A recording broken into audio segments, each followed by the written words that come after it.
Hey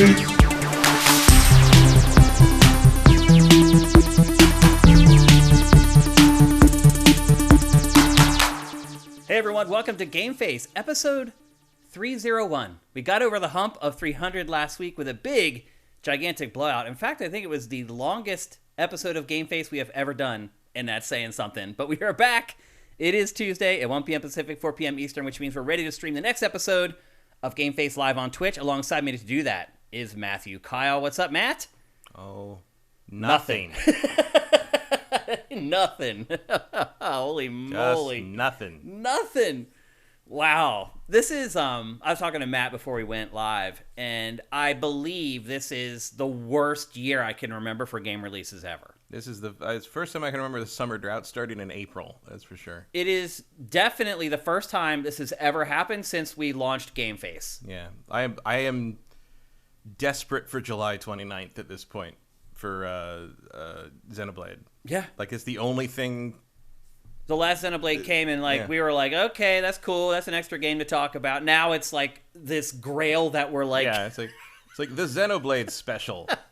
Oh, man. All of August will be Xenoblade. Yeah, exactly. The whole month. It's Xenoblade month. I'm just going to play it live. It is so dry. What do you think is the biggest reason for this, Matt? Is it COVID? Is it really just COVID, ultimately? Yeah, some of it is. Some of it, I think, is like growing pains for the new stuff. And I think largely it's just the disruption of COVID, and it's still causing problems. You know, it's happening everywhere. You know, if it's not workforce problems, it's shipping problems or manufacturing problems. So, yeah. You know, it's, I mean, it could be worse. Could be baby formula. Yeah, we'd have to ship it, pay like taxpayer dollars to get it over here. If you can even get it to happen. Right. But so it's, no, I mean, I think a lot of it is that. And it's just, like, but it's just, yeah, I've never seen anything like this. It's just, and just stuff's constantly slipping out. Feels like every week there's something else, even like insignificant things getting delayed that people don't pay attention to. Yeah. That might be relevant for us in like 3 weeks. But Gollum's coming out on September 1st. Yeah. The crazy part is the window here that the big publishers are missing. Yeah. If you had a big game to release in this window right now, it would do way better than it normally would have done. Yeah. Well, I'm sure they wish they had one. Yeah. Like, it's not like I think they're doing it intentionally. Oh, no, like Forspoken wishes it could have come out. I mean, and now the rumor is Forspoken might slip to next year. Oh, really? Yeah. Another one of my games on my fantasy team. It's really... Remember when that was supposed to come out in February? Yeah. Yeah, like Forspoken would have cleaned up if it came out this week. Ended up being decent. Yeah, it was good. You know, this would be a prime place to put out Stray or Hellblade. Yeah. Yeah. Yeah, like you're the field's wide open. There's like just you do whatever the hell you want. It's 3 months. It's really crazy. Even like a really good retro collection of something. I mean, Capcom and Sega might get more traction with the fighting game and Sonic collections than we think next month. Like, there's nothing else to. I'm kind of like, oh yeah, maybe I will play Sonic 3 again. Like, who knows? Like, I mean, that's where I'm getting. That's where I'm at. Like, it's literally never been this bad in the 300 episodes that we have done of GameFace. It's never been this bad for this prolonged a period of time. Yeah, I've never had a period where I've been like, you know, I guess to be like Friday, and I'm like, oh, I should probably look at what I should play, the new stuff to what play can I this dig week up? for the What show. can I find? And I'm like, oh, there's nothing. There's nothing. Oddly enough, we do have 2 games. Yeah, there was something this week. Roller Champions comes out tomorrow. Yeah, I saw that. Ubisoft did not send me early code for that. There's only one review up right now on the entire internet for it. So they know. Pretty much. They know it's not going to review well, but we will talk about that in next week's show. But it might sell well because there's nothing else. It's free to Evil play, Dead sold 500,000. I know. Because, again, there's nothing. Yeah. And now that other vampire thing, the V Rising or whatever, that MMO. Yeah. Like, it's turned into like the next Valheim. Yeah. Yeah. Because, again, there's nothing else to play. It's so bad. Johnny Hurricane brings up that Sniper Elite is out soon. Yes, that's true. Yeah. I could stand to shoot Hitler in the balls right about now. That is true. That would feel really good, actually. Yeah, I'm kind of on board for that one. Yeah. Maybe we'll do a Sniper Elite for sure. I have been going back and playing a backlog. I have never done that since I launched Sifted. I have never that's my trick. What are you doing? Exactly. I have never had a window of time where there weren't games to play where I could go back and play old games. I finished Horizon Forbidden West. and now I'm playing Dying Light 2. This is insane. This is unheard of. You know what I went back and played more of? Well, I went back and played Lego Star Wars again because they patched that and fixed the quest I was stuck on. And I'm up to like 800 Kyber bricks now out of 1,200. And I played some Titan Quest that I haven't done in forever. Wow. I really like that game, but it's must. like there's no reason to do that now. Well, there is a reason. Well, now because there's nothing else to do. Because there's nothing else to play. Yeah, so it's rough out there. I keep thinking about playing Witcher 3 again, but then I'm like, I'll just wait for the next gen thing, which I guess is Q4 now, if we're lucky. Yeah, they just announced that today, I think, the final date for that, or yesterday. I feel bad for Kinda Funny, who has to do a podcast every day. Yeah, well. I mean, there was a time when there really was that much happening. Yeah. Now I guess you could just play retro games forever. Yeah, I also picked a great time, by the way, to put Good Morning Gaming on hiatus. Yeah. I had pretty much wrung the towel dry at the point when we put that show on hiatus. Might need to become Good Week Gaming if you bring it back. Exactly. But anyway, here we are. We are doing our best to bring great shows to you guys. And honestly, I think we do have a great show today. I think it's going to be full of great topics, not necessarily great games per se. A couple things before we get going. Just now, in fact, 7 minutes ago, our brand new show, New Dimension, 2D to 3D, launched on YouTube for everyone. Now, I talked about this on last week's episode because I wanted to get you guys on board to go and like it and leave comments, but I ended up readjusting my strategy towards that show because I was like, you know what? I'd rather launch it right during GameFace so I can send all you guys right now to youtube.com/siftedgames to go like that video and leave a comment on that video. And that is what I'm asking you to do right now. Go to youtube.com/siftedgames. It is the newest published video. It should be at the top of the video list. Give that a like, please. And if you have 10 seconds before you come back to GameFace, please write a quick comment, even if it's just like, there's no other show like this that I've seen, because there isn't. I've searched YouTube high and low. I have not seen another feature like New Dimension. It is a series that chronicles the industry's biggest franchises as they transition from 2D to 3D, and how the elements of the 2D versions of the games had to be changed or altered to work in 3D, things that wouldn't work at all. It's pretty cool. I'm pretty excited for it. The first episode just went up for everybody who subscribes at our YouTube channel. If you could please go there right now and like the video and leave a very quick comment, that would be awesome. And if you're not already subscribed to our YouTube channel, please do that as well. And ring that notification bell. I don't even know what the hell that does at this point. Smash that like button. Ring that bell. All that stuff. I can't even. I'm just thinking about all the games that would just turn into like a tragedy. Yeah. Yeah.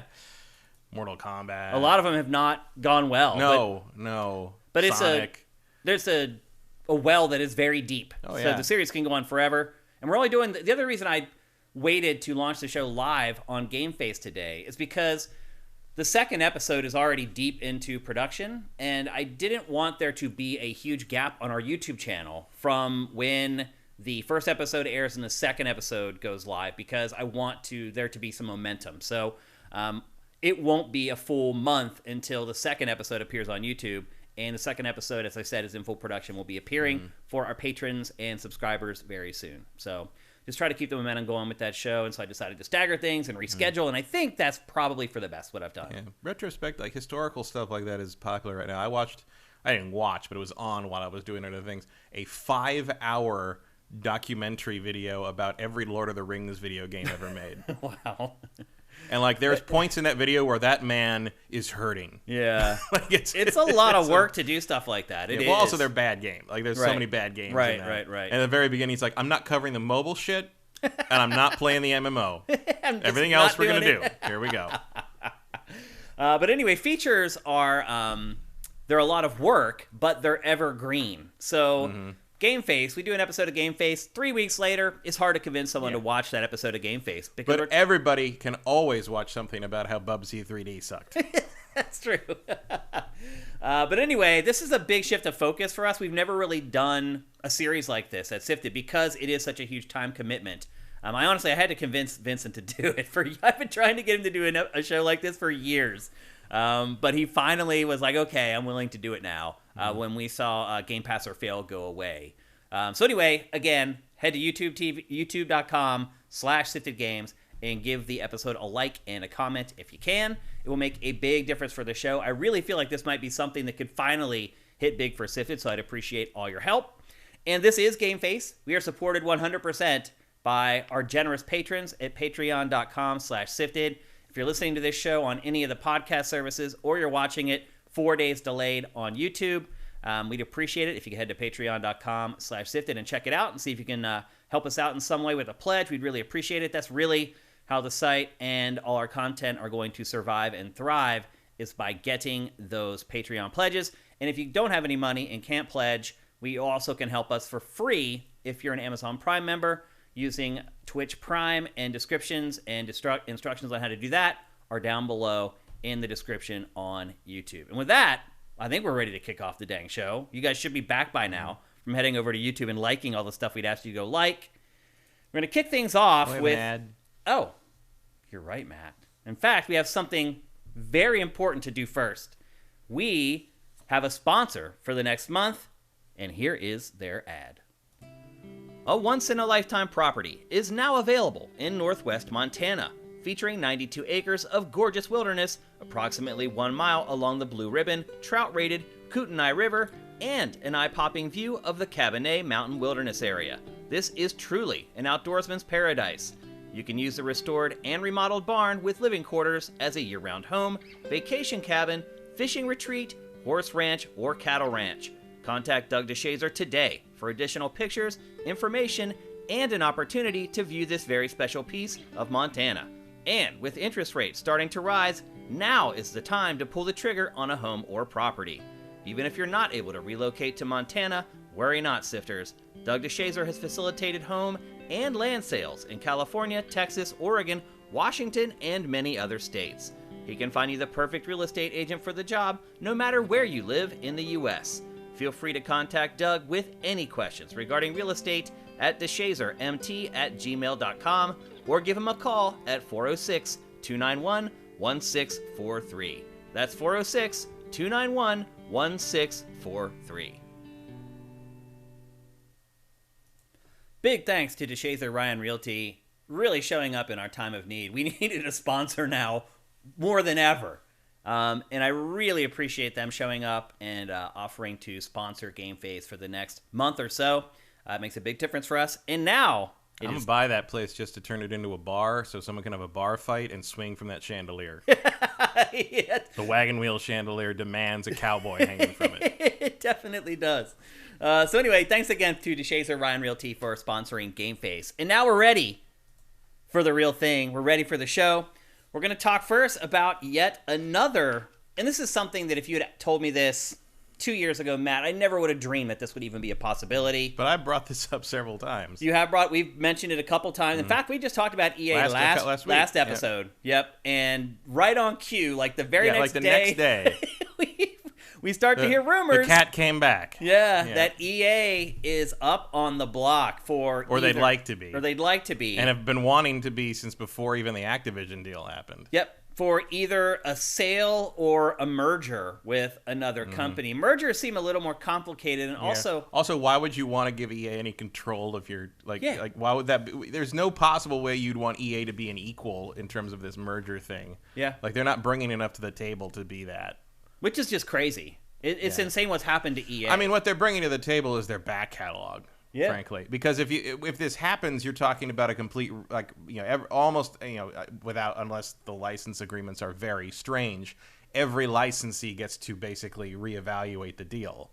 So the NFL would have to kind of decide if they want to keep doing it.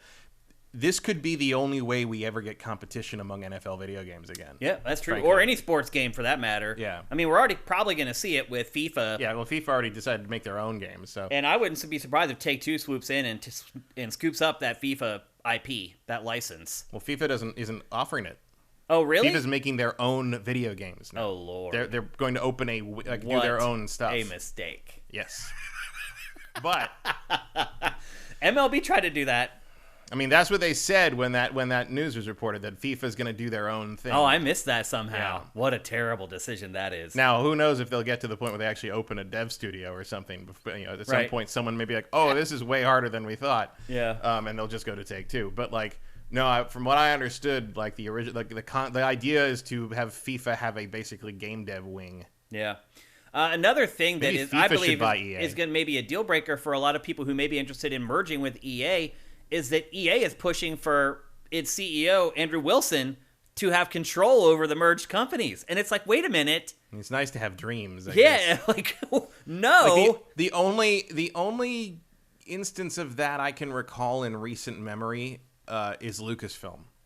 Like Lucasfilm, part of the deal when Disney bought Lucasfilm was that Lucasfilm basically retains creative control over all their stuff. Which also means that if you're blaming Disney for things you don't like in Star Wars, you're wrong because it's all the people running Lucasfilm. Yeah. But that was one of the reasons they got Lucasfilm so cheap. Because $4 billion was actually a ridiculously low price for Star Wars. And like that was part of the thing was like it basically remains an independent creative entity. But they have Star Wars and Indiana Jones. EA has. Well, to your point earlier, talking about its back catalog, the problem for EA is a lot of its back catalog is irrelevant because they're sports games. No, EA has tons and tons. Right, you really do.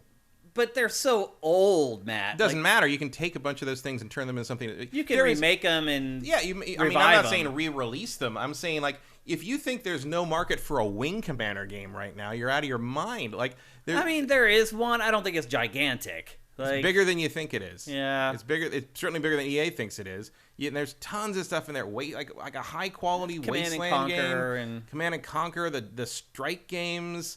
It goes on and on and on. Like they have so much stuff buried. Starflight, like you turn Starflight into like they could have beaten Bethesda to the punch if they just turned Starflight into a Mass Effect. People like us, EA's catalog is more attractive. People who played a lot of PC games, quote unquote, back in the day. People like us, I think we value EA's catalog a lot more than the average player. Well, only in the sense that EA's done nothing with it. Yeah. Like if you take all that stuff and turn it into something palatable by modern standards, they could all be huge.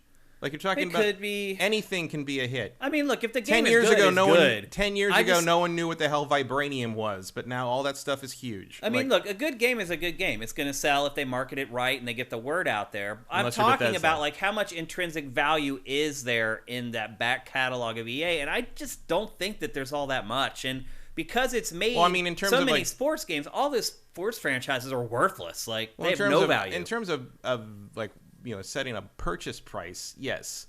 But in terms of possible, like potential value, it's almost unlimited. EA has just done nothing with it. Yeah. And that's even leaving Which is probably a big reason why it's looking to sell. Where's the fucking Dead Space game? The Callisto Protocol's Calypso Protocol? Callisto Protocol. Yeah. Like that just went up on, this going to be a Game Informer reveal and there's a cover story. So, like, and everyone's freaking out because it looks like Dead Space. Everybody just wants Dead Space back. Like you have Dead Space. Well, they did the only reason Dead Space 3 failed is because the executives made it be something it wasn't supposed to be. Well, they're working on the remake right now, and that's also been delayed out of the year. Another game that, like, under the radar was delayed out of 2022 into 2023. And who knows?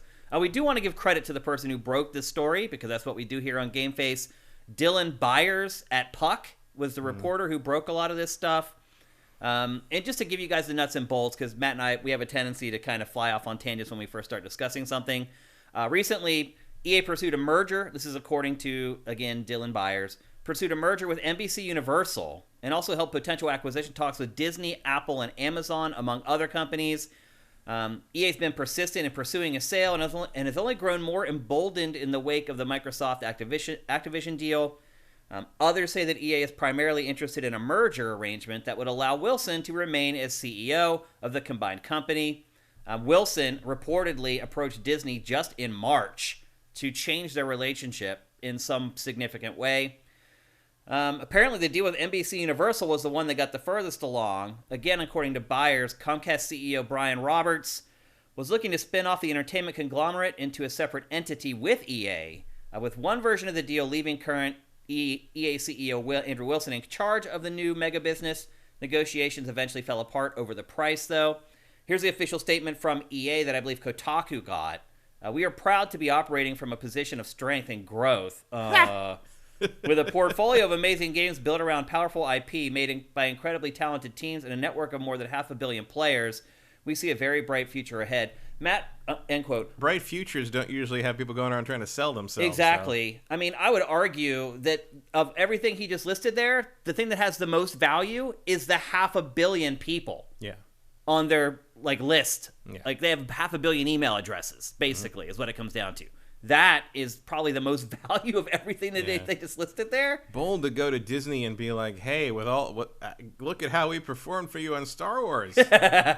Don't you want to own us?" Yeah, that's a tough sell. No, and shouldn't we stay in control of it? No. Yeah. Well, they also had Battlefield, which they've just destroyed. Yeah.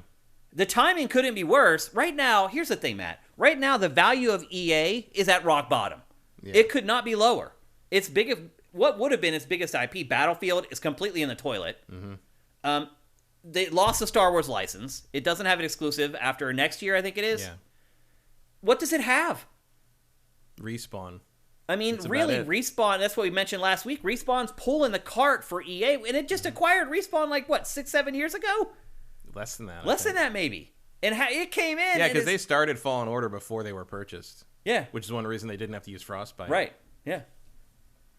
It's like the lower third says, the mighty have fallen. Mm-hmm. Again, even 3 years ago, you did ask me hey, would EA be up or open to an acquisition or merger in 2022? I'd have laughed you out of the room.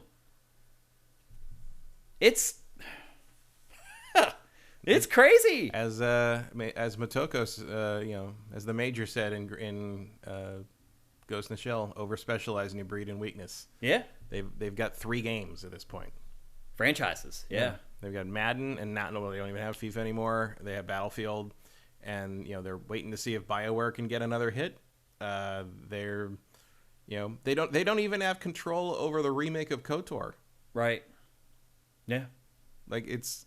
It's amazing how much that has spun out of they have SWTOR that's still going.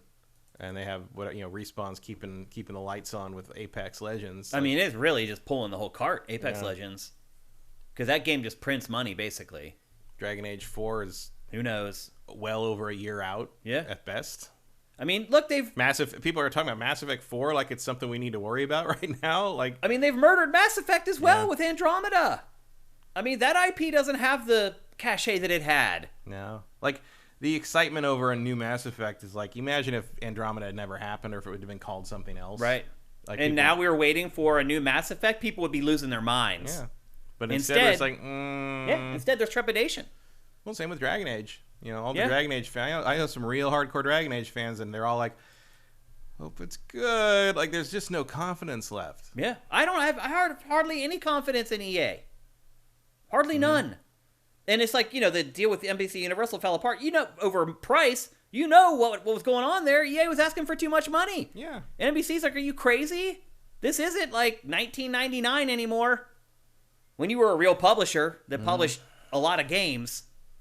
I mean, we were talking last week about how there just aren't anywhere near as many games being released anymore. And EA is the poster child for that. If you look at its output from the mid-90s to now, holy crap. Mm-hmm. Activision, too, to be fair. Oh, yeah. Activision's even worse down to basically one game. They didn't put that Crash Bandicoot stuff out. Yeah. You had Medal of Honor, you had Need for Speed. I guess, sounds like Need for Speed's dropping out of this year. That's another... Yep, that also pushed out of this year. And they merge that's the thing is they want they're doing the thing the movie industry's doing. There was a great video, I can't remember who the guy was talking about it, but he's basically saying look, you by focusing only on the mega hits, by focusing only on the big the things that make $1 billion, the movie industry has made themselves non-essential entertainment. Mm-hmm. Basically, because you want you want the comedies and the rom-coms and the indie movies and the epics and the sweeping sort of dramas that don't make $1 billion, that even lose money at times, because those appeal to different people than the big tentpoles. So, but by only focusing on the tentpoles, only focusing on the thing, and sure, from a business sense, it kind of makes sense to look at that. But what you're doing when you do that is you are over specializing. You're targeting a specific audience. And you're making the movies a specific thing for a specific person, whereas the movies used to be everyone. Used to be for everyone. Like you know, it used to be that if you could always go to the theater and find something you were interested in, and that's not true anymore. And he's like saying these studios need to start putting out even stuff at a loss, like indie stuff at a loss, but to put it out there so everybody has a reason to go to the theater again. And EA kind of did the same thing. It's like there's no reason to even look at EA's presentations if you don't care about those three things. You don't care about football or Battlefield. Yeah. Like, that's it. Like, maybe Need for Speed sprinkled in here every once in a while, and those are always disappointing too. But EA used to have just like this spread of every like imaginable genre. They would make all the, you know, even if you were like sick of Madden and FIFA and Battlefield and Medal of Honor and all that stuff, but it's like, oh, we're just gonna put out Mirror's Edge and Dead Space out of nowhere, and it's just like, oh, could you imagine modern they EA? Would experiment. They do weird shit. Like it's Dante's Inferno. Dante's Inferno. Could you imagine EA today publishing a game like Dante's Inferno? No. And granted, the game wasn't great. No, but it wasn't terrible either. It was different. It was you know, and it was chasing a trend. It was still chasing the God of War trend, but like it was. I mean, it showed EA trying. Yeah, and like it feels like it doesn't try. And it was edgy and stupid, but it was like also like it was amazing to me on some level to think that the stuffed shirts at EA corporate allowed a game where you walked around on the skulls of dead babies to exist. Yeah. And like now you're like you can't like you feel like they're micromanaging what's allowed to be in the playbooks in Madden now. You're like, why are you listening to any of these people? It's bizarre. It's not just EA. A lot of publishers have done this, but EA to me is the worst example of it, or maybe the most obvious example of it. Just the lack of variety, the lack of quantity at all. And look, I mean, to me, that's Activision. But like, you think Activision's worse than EA? Well, for a while, Activision's literal only game was Call of Duty.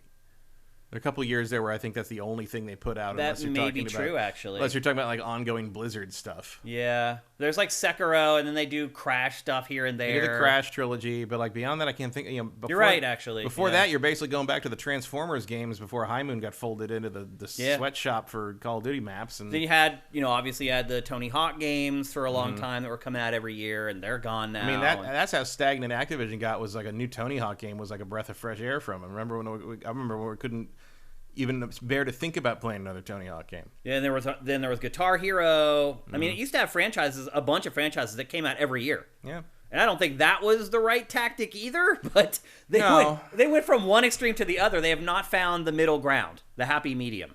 And EA hasn't done it either. And they're two of the biggest US publishers.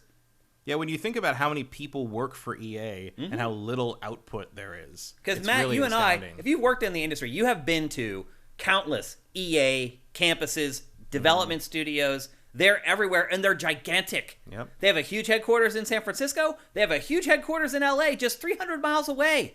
And then they have a huge headquarters in Florida, where all the Madden stuff is done. And then they have a huge headquarters in Europe, where a lot of the FIFA stuff is done.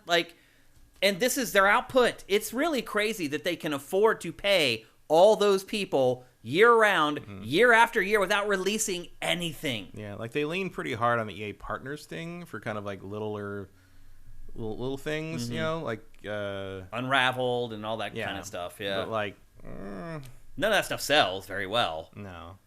So they're, at least EA in some cases, still experimenting. The Sims is another franchise that pulls the cart for EA in a lot of ways. Well, except The Sims is more or less non-existent. I mean, Maxis got dismantled like brick by brick. It was really disturbing, really. But it still does pretty well. The Sims, it still generates a good bit of revenue. It still generates a lot of like community action. It hasn't been a growth franchise in more than a decade. I mean, yeah, we've been waiting almost a decade for the next Sims game. I mean, they've been milking the Sims with expansion packs because they don't know what else to do. Like they never reinvent The Sims. The Sims is like The Sims 4 was sort of the straw that broke a lot, because like going from 2 to 3 was like, okay, 3 is 3D. Yeah. So you're kind of big upgrades. You got to rebuy everything. And they did the same thing with Sims 4. It's like, okay, Sims 4 is just the vanilla Sims again, and now you got to rebuy all the expansion packs all over again just to get the content up to parity with what you already had on Sims 3. And a lot of people just didn't move on from Sims 3 because there was no reason. Yeah. And the modding community was so advanced that they were able to make Sims 3 work better than the Sims 4 for the most part anyway. The Sims is a really good example of their fear of reinventing the wheel. The other thing I would say is, like, as much as a misfire as it was, there was more you could do with Spore. Oh yeah. Like you could reiterate Spore. Like Spore was ripe for the No Man's Sky treatment. Matt, I found actually when I was searching through clips for GameFace 300 last week, I found a clip where you talked about your niece, who was at that time was like 11 or whatever, had found Spore and was playing Spore. And I was like, what? Yeah. So you're right. I mean, that franchise has some legs. But ultimately, I mean, look, if I was a consultant and some company was coming to me and saying, Shane, like, who should we acquire? We're looking to acquire a big publisher, a big developer. EA would be at the bottom of my list. I do not see EA as having EA would exceptional long-term prospects. EA would be up there for me as if I asked them, like, are you willing to take existing but long dormant IP and turn it into something worthwhile? Because if you want to take Desert Strike or Burnout or Dead Space or any of these things that they used to have back in the day, Budokai, like there's that back catalog goes deep and goes hard, and like you could make some real stuff, but it would be 3-4 years from now before you put it out, you know, like that sounds you'd be starting from scratch after spending all this money, and that's kind of what you need to decide. Because I don't think if you're looking at an EA acquisition just based on what's kind of in the pipeline and already there, I don't think there's any real value for you. Well, that is what Embracer and THQ Nordic typically does, is they find companies that have a lot of long dead IP, but Embracer just lost $500 million in its last financial year. And it said, you know what? We're going to slow our roll a little bit. Probably why. I mean, you'd need to do something like what THQ Nordic did with Darksiders. Right. You know, like, it was like everyone thought they were crazy, but it turned out okay. It worked okay, really. Yeah. Still waiting. It's coming up on 10 years since they had that cliffhanger on Darksiders 1. Maybe one day we could finish that frickin' story, but like... I wouldn't hold my breath. No, I don't think so. Yeah. So weird, but that kind of thing, you know, like Titan Quest. You know, they put out 2 more expansions for Titan Quest since they acquired them. That's nuts. Yeah, but it did real well for them. That's awesome, though. On their scale, like that's the thing is like the price you'd have to pay for EA would have to be proportional to what you're going to be able to expect from them, and I don't think EA understands that. Yeah, like that's probably why their asking price is kind of the deal breaker all the time here. Yeah, is like. There is a value to this. There is a value to sort of the not the EA name, but the EA properties and their catalog. I could come up with 10 pitches for like great games based on things that EA hasn't touched since the 16-bit era, like by next Friday. But that's an investment beyond what you're really usually looking at with sort of an acquisition, certainly a merger. Like a merger is like implying that like what we're doing right now is cool. We just need to keep doing it under a different umbrella. And I don't know a single person who has a single entity that has the money to buy EA that would think that about EA. Yeah, it would be a gutting. If somebody actually purchased EA, they would gut that place. Yeah, you wouldn't even recognize it like 18 months later. Yeah, if they're smart anyway, because it's headed in the wrong direction. I mean, certainly the executive wing. Yeah. Like, I think most of the developers are entirely capable and talented enough to do what you want them to do and need them to do here. I wonder, though, Matt. I mean, do you think DICE is a good developer at this point? I think they could be. Really? Yeah. I don't know. I think you need to go to DICE as an entity and sort of sit down with them and be like, what do you guys want? You got to do a Guerrilla Games thing. You're like, okay, we've had you doing this for a long time. We had you making Killzone for a long time. What do you want to do? Yeah. Like, what do you got? Is there a game that like the people in the hallways of DICE talk about making one day if they're no longer chained to the Battlefield franchise? Like, what would that be? Let's see it. Let's see what that would be. Like, let's bring some passion back to these people. I mean, what we're seeing right now is what EA has become. Yeah. Choose your badge. Yeah.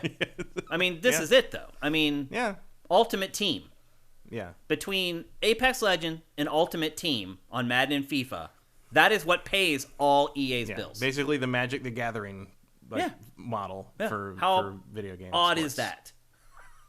Never would have dreamed that EA... And how weird is it that no one really thinks about it? Yeah. You know, like how often, as someone who doesn't play sports games... I have to remember every time I see footage of this or you bring it up, it's like, oh yeah, there's a giant microtransaction scam system that basically buoys FIFA and Madden. Yeah, like that's the and MLB has it, the show has it. Like Certainly NBA 2K has it. Yeah. Like it's just like the whole sports video game world is sort of a giant racket for this. It's a racket. Yeah, it really is. Preying on people who should know better, in all honesty. Mm-hmm. So what do you think is going to happen here, Matt? I don't think they're going to be acquired or merged. No, I think they're just going to go on. I don't think anyone's going to be dumb enough to buy them at the end. I mean, I think they're going, because also if you are interested in their back catalog or sort of acquiring anything there, you know that all you got to do is wait. Yeah. The price is going to keep going down. Yeah. You wait for them to be more desperate. There's no hurry. Why would you? What is the rush to buy EA? Yeah. It's not like there's some hot project that's like on the verge of coming out. You know, all due respect to the fans of it, but no one's looking at Dragon Age 4 and being like, I got to get in on that. Yeah. Like no one knows anything It's all yet. wait and see. Yeah. Yeah. The new Dead Space remake, wait and see. Yeah. Is it going to be good? Who knows? Like the only thing I am unadulteratedly looking forward to from EA is Fallen Order 2. Yeah, me too. Anything from Respawn. Yeah. Anything Respawn does, you got my attention. Yeah. And that's about it. That's about it. Yeah. Again, oh, how the mighty have fallen. Just to even talk about EA in this way, or Activision for that matter, both of them. Like, well, I mean, at least there are things I'm looking forward to from EA at all, which is more than I can say about Activision. That's true. Yeah, you're not a Call of Duty guy, so it's even worse. And even if I was, not this year. Yeah. Yeah. Well, there is a Call of Duty year? coming this year. Next year. Yeah, next year is the year they're taking off. It looks like we may get Modern Warfare 2, which we got an announcement about that today, actually. The first, God, I might actually play Call of Duty this year. There's nothing else to do. You might play it.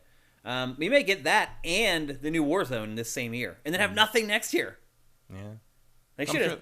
I'm sure there'll be Warzone updates. Well, they'll have Warzone seasons or whatever for sure, but like they probably should have held the new Warzone until next year.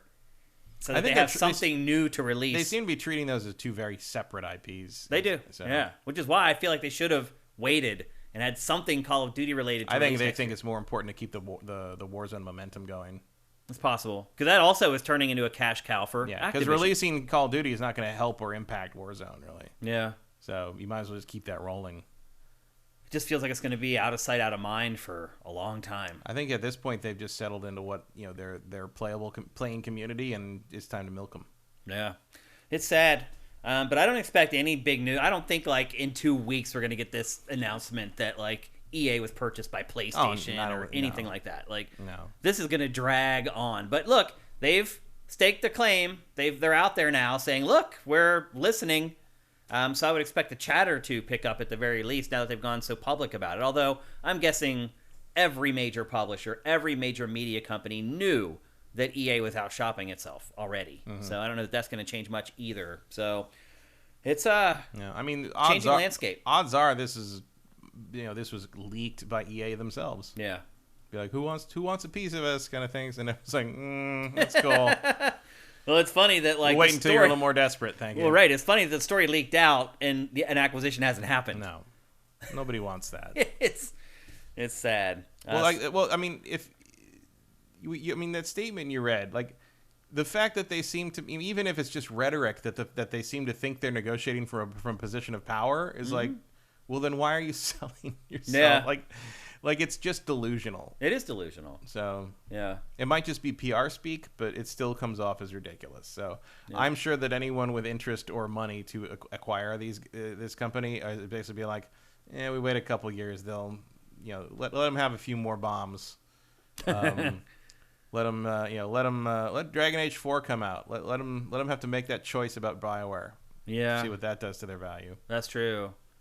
Yeah, you would like to be able to wait until like the new Mass Effect came out. But that's too long. No, that's an eternity. That's way too long from now. Yep. So there you go. That's the latest on EA. There's obviously all this news we just shared with you, but I don't expect a whole lot to be happening here in the near future around it. No, like the thing that EA could do best because they're not going to get acquired is they should sell off parts of their IP catalog. They should just sell off parts of their vault. Yeah, like. They're not going to do anything with it. No, like you haven't touched Starflight in 30 years. Yeah. You haven't made anything out of any of just let someone who's interested make Wing Commander. Right. Let someone who's interested, they did that just with... take a little cut up from like each game sale or whatever. Yeah, like just throw something out there. So it's at least relevant because right now 95% of his catalog is irrelevant. Mm-hmm. Yeah. Let's take a look at chat and see what people are saying about this. We have some questions. Mark Simpson, UK. Given the Ukrainian conflict dominating the news and the uses of tech in that theater, do you think realistic military games will see a resurgence? The games industry will look to make a buck or two out of anything. That part is true. I think that's too hot a topic. I think people don't want to touch it. No. Also, by the time you got anything made off of that, it would be 2024 at the earliest. And who knows what people are going to feel about that by then. I just feel like we're getting enough military shooters already. Like, yeah, I don't think they're like not. I think they're saturated just the perfect amount already. Theoretically, I guess there is room for like a game once the conflict, the Ukrainian conflict, is more settled. Sort of about like kind of the you could probably do a campaign where like the heroic Ukrainians throw off the Russians and that kind of thing. But like that's going to take time for that to be settled and not turn out to have tons of atrocities, which it already does. Yeah. Like I don't see how you portray that and have fun with it.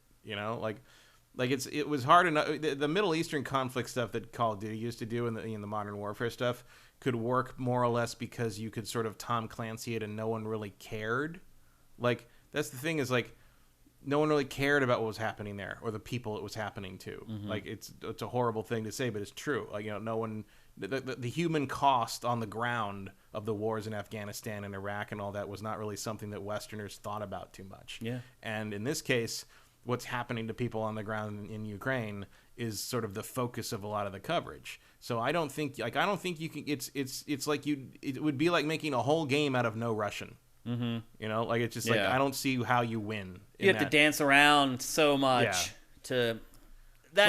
Like you're literally too soon. Yeah, you're literally selling a game about the deaths of people's relatives that are alive. Yeah, yeah. Like it's not like making a World War II game. Or like making you're making a game in Modern Warfare, you were doing that, but like you weren't really selling it in those areas of the world. So you kind of had a plausible deniability of like, well, some Kurdish village whose people were killed by U.S. bombings or stray missiles or Saddam's like purges or whatever. Like they're never gonna see this. It's like what do you think? Whereas this is like Ukraine's definitely gonna see that somebody made a game out of them. Losing their homes.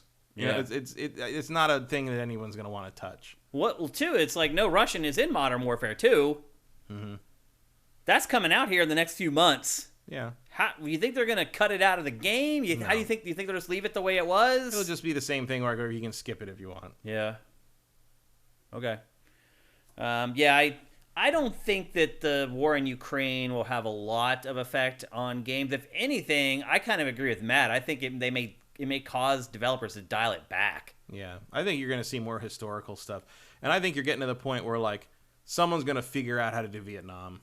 Yeah. Like, I don't know how you do Vietnam, but I think you do you can figure a way to do it where it's like, but like then there's a real racial component to like sort of the sides on that, so I don't know how you balance that.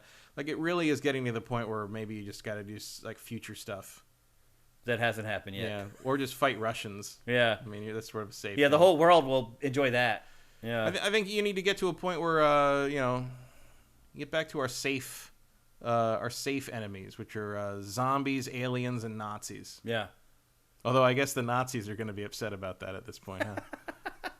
A group of people I didn't think existed anymore, and was I wrong? Certainly not in those numbers. Yep. Let's see if anyone else has any comments. Retro Current Gamer, do you think EA will merge with Ubi or Take-Two might buy them?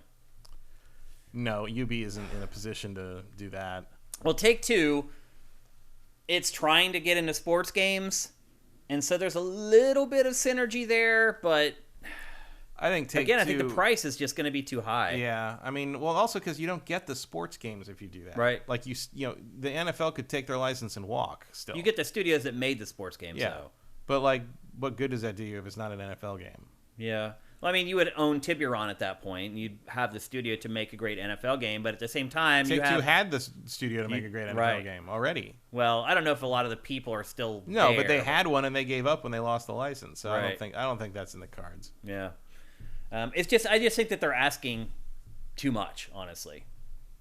And I think that's the big problem. I think it's going to continue to be a big problem for them. Mark Simpson says, I was thinking of a game similar to the Homefront series. Sneaky says a Spec Ops remake. Yeah, I don't think we're with any developer is going to push the envelope with a game like Spec Ops right now. Mm-hmm. It's just too sensitive. Casuality says the EA market cap is 3 times bigger than Take-Two. So there's no way they can buy EA. Yeah, it should be the other way around, and EA's trying to sell itself. So what does that tell you? Things are not going good. Mm-hmm. But also, like, EA may have a market cap of that, but I don't think they're worth that if you're buying them. Like, there's a point at which you're like, this copy of X-Men #1 is worth. Okay, we'll find someone who pay that much for it. Like, there's a difference between perceived value and what you're actually going to get. People are mentioning Skate 4, which that's also, I feel like, at least a year and a half, 2 years away, something like that. So there you go. That's EA. It's put itself out there. I just don't think there's going to be any takers. I just don't. Yeah. Okay, let's move on. We're going to talk next about a big deal that at the time Xbox didn't think was a big deal, but ended up becoming a big deal, I think. And that is that this week it was reported that essentially the holders of the Spider-Man license, Marvel, and here's the surprising part to me of this whole story, Matt, was disappointed in the games that Activision was making, the Spider-Man games that Activision was making, and decided to take the license away from Activision and then shop it to both Xbox and PlayStation. And Xbox passed, said it wanted to focus on its own in-house IP, which at the time, I believe it was 2014? Yeah, that's about right.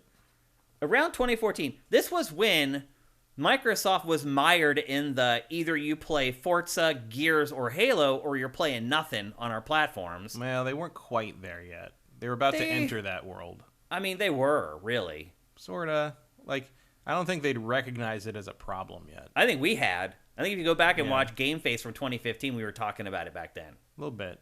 But in 2014, like, I don't think they'd seen that about themselves yet. Yeah. Well, apparently, they felt that they had enough of their own IP in-house that they wanted to push and support, that they didn't want to work with Spider-Man. They went to PlayStation and said, hey, what will you guys do with this? And PlayStation bit. They gave it to Insomniac, and the rest is history. Now, the question I have, Matt, and you're a great person to answer this, is how big of a deal did this end up being? And again, I want to give credit to the person who broke this information. And this comes from Stephen Kent. Do you remember him, Matt? No. He wrote video game books way before Jason Schreier did. He was like kind of the video game book guy. He wrote tons of them. But this is from his latest book, which is The Ultimate History of Video Games, Volume 2. And he talked to the head of Marvel Games, and he revealed how Xbox turned down an opportunity to make licensed games shortly before Sony made a deal to make Spider-Man on PS4. Executive VP and head of Marvel Games, Jay Ong, explained how the company cut its earlier deal with Activision short in search of a better partnership because it thought Activision's games weren't good enough. Ong said that they weren't. You don't think they were, or they weren't? They were not good. We had friends who worked on those. Yeah, not the last couple though. Like, they were gone by then. Yeah, for the most part. Like the Amazing Spider-Man 1 and 2 games were just they were Activision was waiting out the license too. Like, no one wanted to make those games anymore. Okay. So Ong said that when the deal was made to walk away, Activision asked, quote, "What are you going to do with this IP after you get it back?" To which Ong replied, "I'm going to find a better home for it." And then according to Ong, Activision's reply was, "Good luck finding your unicorn." And then off he went. And somewhere Ted Price was sharpening his horn. And Ong, just to reiterate what I was talking about a minute ago, Microsoft's strategy, according to Ong, was to focus on its own IP, and it decided to pass on the offer. And then he said, "I sat down with these two execs from PlayStation third party in August 2014 in a conference room in Burbank, and they took the deal." Mm-hmm. How big of a deal do you think this ended up being in the grand scheme of things? For whom? For both. I mean, it was a big deal for Sony, obviously. I don't think it's that big a deal for Microsoft. Why would it be a big deal for Sony, but then not a big deal for Microsoft? Because what Microsoft would have made would have been garbage. Why do you believe that? Because I don't know who they had, who would they have gotten to make it? They had no Ninja one. Ninja Theory, maybe. Were they? Or back then, they didn't have Ninja Theory. No. Yeah. I don't know who they would have. They didn't have anyone. They didn't have. They would just made another bad Spider-Man game. and Sony had Insomniac. Yeah. Like the magic potion in this equation is Insomniac. If Sony doesn't take it, you don't get these games. You get some other thing. Sony did not own Insomniac at that point, though. No, but they had that close relationship with them. And in fact, at that point, wasn't Insomniac working on an Xbox exclusive? No, they'd already made that. That had already released by 2014? I think, but it was right around then, yeah. It was either 2013 or 2014. We mentioned this game last week and we forgot. Sunset Overdrive. Sunset Overdrive. But it had to have at least been in development. Yeah, I guarantee you they showed them Sunset Overdrive in preparation for why they should get the Spider-Man shot, game. because there's a lot of Sunset Overdrive in Spider-Man. Yeah. Which is because it was an Xbox exclusive makes it even funnier that, like, you know, I guess there probably is a timeline where my Xbox could have seen the possibility and gone to Insomniac and said, "Hey, Sunset Overdrive didn't sell too well, but do you want to take a shot at this?" And we kind of got the same thing. I don't know, but frankly, I think the version of things as they turned out were pretty good, and odds are that if you don't have Insomniac in that mix, you're not going to find anyone who really blows the doors off this franchise the way they did. Nikki just mentioned in chat that Sunset Overdrive came out in October 2014. So August, 3 months after. Yeah. So they were pitched the Spider-Man license. Sunset Overdrive was released. So there was... That's odd timing. So you wonder who in that room knew or had any contact with Sunset Overdrive at that point. I don't know. Like, interesting, huh? It's... I just don't think the Microsoft of 2014 had that kind of vision.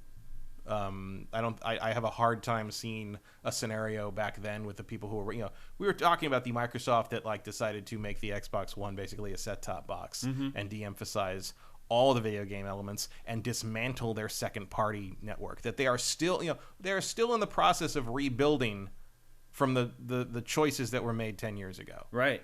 I don't think the Microsoft of that time period had the capability of getting a good Spider-Man game out the door. And so you think it Sony worked out well for both sides? I mean, I don't know. Because Xbox would have wasted a ton of money. I don't think it would have made a difference to Microsoft, really. And I think it would have horribly damaged the Spider-Man license, and it would have... Beyond what Activision had already done with this prior it would have deprived Sony of a... It would have deprived Sony of a, you know, 15 million seller plus whatever Miles did plus whatever Spider-Man, you know, there's huge franchise right there. That's one of their tent poles now. Yeah. And it would have definitely affected the financial futures of Insomniac, because I'm pretty sure that their work on this is one of the reasons Sony acquired them. Yeah. So yeah, it would have changed the financial futures of a lot of people involved. But I really don't think Microsoft really comes out any worse or better either way. I think Microsoft would still be in the situation where they'd had all their stuff dismantled and they'd have to be slowly rebuilding stuff, and they still have nothing to release this year. And you know, I don't think it would have changed anything. I think you would have gotten another mediocre Spider-Man game if that game ever even came out. Right. Like a bunch of the stuff Microsoft worked on at that time never saw the light of day in the end. So... no, I don't have any confidence in that mid-2010s Microsoft to even get this thing out the door, let alone make something good. I think in the end, everyone got what they wanted and got what they deserved. So, do you think that Spider-Man is a console seller? Do you think anyone buys PlayStation consoles because of Spider-Man games? I did. Did really? Well, I mean, you're going to buy it no matter what. I'm going to buy it no matter what, but one of the main reason I wanted a PS5 on launch day was so I could play Miles Morales on a PS5. But I mean, you can also play it on PS4. I didn't want to. Do you think for the general public that the Spider-Man games are... yeah, convince them to buy consoles? I know 3 people who bought a PS4 for Spider-Man. Really? Yeah. Okay. Or PS4 Pro. Right. Yeah. Or, I mean, wait, did it come out... when did it come out in the PS4's life cycle? What was that? I'm trying to remember. Can't remember. 2017? Is that right? That was a long time ago. Well, they signed the deal in the end of 2014, so you figure it takes at least 2 years. 2017, was that? Yeah, maybe it was 2018. 2018. It was the end of 2018. Yeah. Yeah. So you're not really relying on any game to sell consoles at that point. No, but I definitely know people who bought a PS4 Pro. You know, when one of them already had a PS4 and upgraded. But they for upgraded Spider-Man. to play Spider-Man the best they could. Yeah. Why do you think Spider-Man is so big? Because he's the biggest superhero in the history of the superheroes. But why though? I think because he's... what is it about Spider-Man? I think it's because he's a person. Like that, he's a normal human. He's relatable. Like it was why he's always been. Like he was the first superhero to be a person, to be a teenager with normal problems. Like that was the whole concept of Marvel in the 60s. The duality of his life was the idea of like the idea of like he had money problem, because Superman, Batman was a millionaire, and right. and Superman had a steady job and never worried about rent or anything. So, Spider-Man, his life sucked. He had to worry about where his next meal was coming from, but he was throwing himself out there to do the right thing anyway. Like that was a compelling idea. There's always been, the shorthand for the difference between Marvel and DC is the DC superheroes are gods trying to learn how to be men, and Marvel superheroes are men trying to be gods. Interesting. I never heard that before. With the exception, even Thor, they got into a more human version of Thor. That was the idea, was like, take the mythic off these guys and just give powers to a normal person to see what that was what happens. Marvel's characters were always more flawed and always were a little more subject to the whims of fate and that kind of thing. It's why Iron Man wasn't just a rich guy who had a suit of armor. He had to struggle with the morality of making weapons and having a drinking problem and all that. And eventually things caught up. Eventually you had stuff like the more some of the more human characters in DC did that. Like Green Arrow with his his sidekick was addicted to heroin at one point in the 70s, but like. And there's a lot of lessons have been learned, but Spider-Man has been popular in that regard because he is a relatable character. He is a human being who happens to have great responsibility thrust upon him. That's what's compelling about him. And he reacts, hopefully he reacts the way, a lot of us might react in those situations. And that's interesting. I think they've taken some risks with the character in recent years. Even in the portrayal in these games, where he's more of a super genius and he works at a lab, he's not really struggling in the way he used to. And I think that's one of the reasons that Miles Morales has risen in popularity, not just because of the diversity quotient, but because Miles is kind of more Peter Parker than Peter Parker is now. Miles is Miles is more street level now. Miles has the relatable problems. Miles is trying to figure out how to live his life. Peter's kind of figured it out to some degree, especially in these games. It feels like Spider-Man kind of has it together for the most part, outside of the tragedy that happens in the first game, especially in Miles Morales' game. Like, you're like, oh, Peter's doing great. Like, Miles got to figure shit out. And doesn't want to ask Peter for help because Peter's kind of got his own thing going on. Like, and that's a compelling situation too. Yeah. Like I think and Spider-Man also has always had exposure. Like Spider-Man has had an animated TV show on the air since the 60s. Like, I grew up with it as a kid. I was obsessed with it every day. I couldn't wait for Spider-Man. The first live action, right. The Power Rangers genre was invented by Spider-Man. Yeah, we talked about the Spider-Man films last week when we were talking about Evil Dead. That was the Japanese version of Spider-Man decided to just make him a guy who put a spider outfit on and had a giant transforming robot, and that was the first giant robot TV show. That was the first Power Ranger style, Super Sentai, the Ranger show that's was premiered in 1974 and is what they used footage from to make Power Rangers and have for the last 30 years. 30 years. Yeah. If they made Back to the Future today, Marty McFly would go back to 1992. That's crazy. So he's been hugely influential. Everybody knows who Spider-Man is. There was also a weird thing where, like, one of the thing the amazing thing about Spider-Man as a character is how well Stan Lee and all the people who've written him since sort of figured out how people of different types and different walks would react to him. And I remember as a kid seeing the cartoon and seeing Spider-Man and His Amazing Friends and reading the comics and thinking that J. Jonah Jameson was ridiculous because, like, he thought Spider-Man was creepy and like Aunt May thought he was scary, and I was like, who would think that guy's scary? Who would think he's scary? And he's bright red. And my mom, I remember, when she found out I liked Spider-Man, was like, oh, I don't like Spider-Man. I think he's creepy. And I'm like, oh, that's like real people do think that he's. Why do you think he's creepy? Like, I don't know. He crouches down and he's like a spider and it's weird. And it's like, oh my god, my mom's J. Jonah Jameson. Like, it's like, that's funny. So like there was a verisimilitude to him that just wasn't there for a lot of the other superheroes, including Marvel. I mean, the Avengers were like that too. The Avengers felt like cops basically when I was growing up, and they still do to some degree. They do. Yeah, they feel like the world cops, Spider-Man, the galaxy cops. Yeah, and Spider-Man. There's a reason it took Spider-Man until the 2000s to join the Avengers. Well, to your point, a lot of people in chat are saying that Spider-Man is really important to them. Yeah. Shneaky says, I know 3 people who bought PS4s for Spidey, the red PS4. Justin Horman says Spider-Man 2 is the reason I'm going to get a PS5 eventually. Yeah. Erebus Jones that's a good reason. Erebus Jones says Spider-Man is the reason I want to own a PS5. Spider-Man was the game of last gen for me. Wow, that's a bold statement. But it's not an uncommon one. Yeah, I would never say that, but I'm a big Spider-Man fan too. And then Justin Horman brings up that either this year or next is Spider-Man's 60th anniversary. Yep. A lot of people talking about how New York is a great setting for video games and stuff like that. So yeah, there's a lot of cachet. It's odd to me because I don't feel this way about Spider-Man. And I have been a Spider-Man fan since I was a child. I mean, he's probably my favorite superhero. There are degrees of Spider-Man fandom, though. I guess so, yeah. And I haven't ascended to that upper echelon of Spider-Man fans. There's something you'll realize when you get really into the various superhero fandoms. There are characters that mean a tremendous amount to people that hit on a certain vibrational frequency for them that nothing else ever has, and that they hold very close to their hearts. And that's one of the reasons these Marvel movies are so popular, is because the MCU movies have found a way to sort of engage that sort of phenomenon with people who go just see the movies and don't read the comics. Yeah. That's one of the things that people who are constantly sort of like ragging on the Marvel movies don't seem to get. Like, why are they so popular? Because people want to see these characters over and over again. Yeah. People want to revisit this stuff, and like so. I've run into people, and like it's weird how people latch on to one or the other. Like I've run into people whose lives would be different if Captain America wasn't part of it. Right.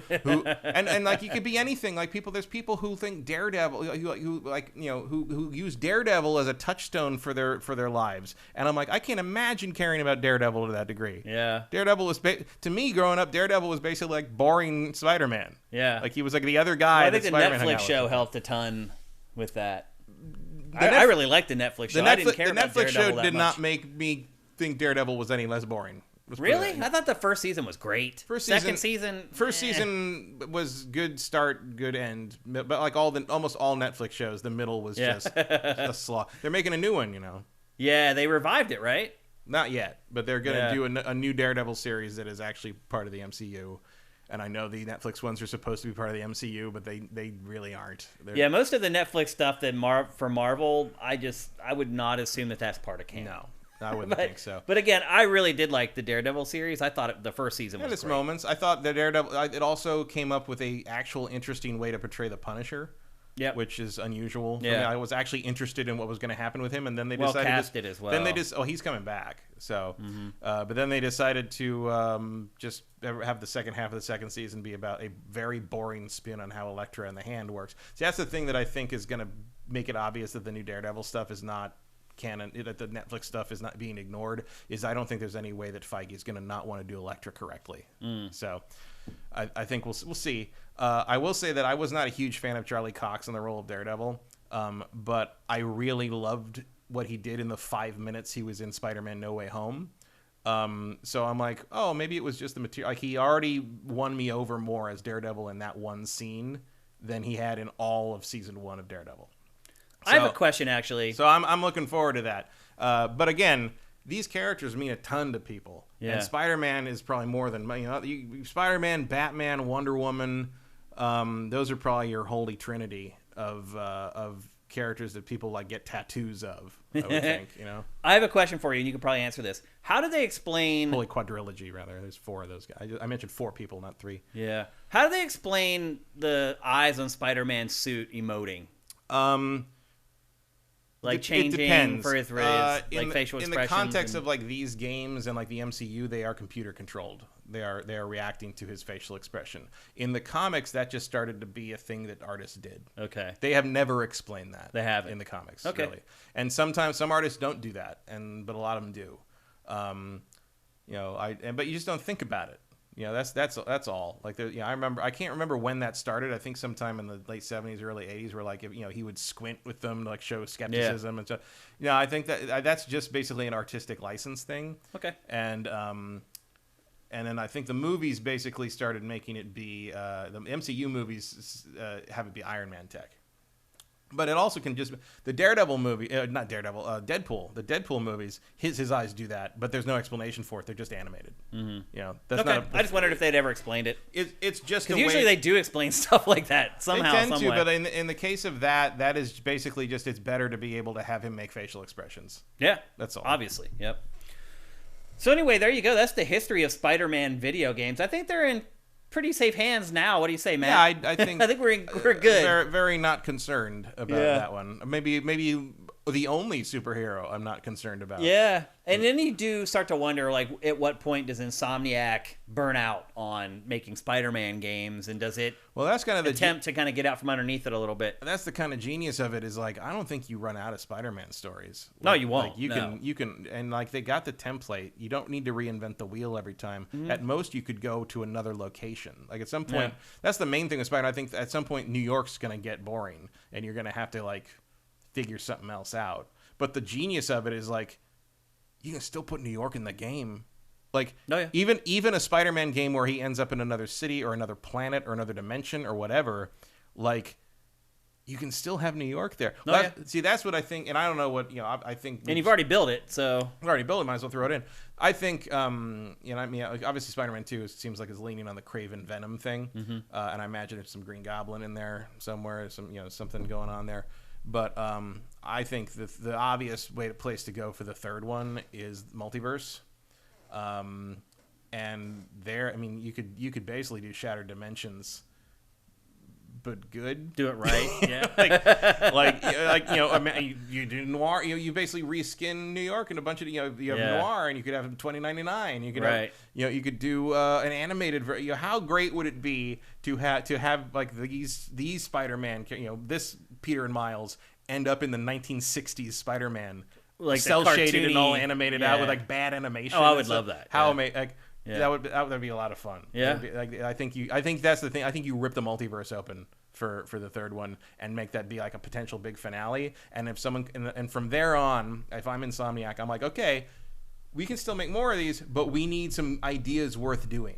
Like, you need to give me a reason to make another. If I'm Ted Price, whoever's running Insomniac at that point, I'm like, pitch me. Like, tell me why we need to make another Spider-Man game that isn't just because it's going to sell 20 million copies. Yeah. Because if it's just going to sell 20 million copies and that's it, Sony can move it. Sony can make, I don't know, Sony Bend to make it or something. We'll support them or whatever. But if Insomniac's going to spend their time on it, I think, and look, I don't think there's going to be a shortage of people with great ideas for it.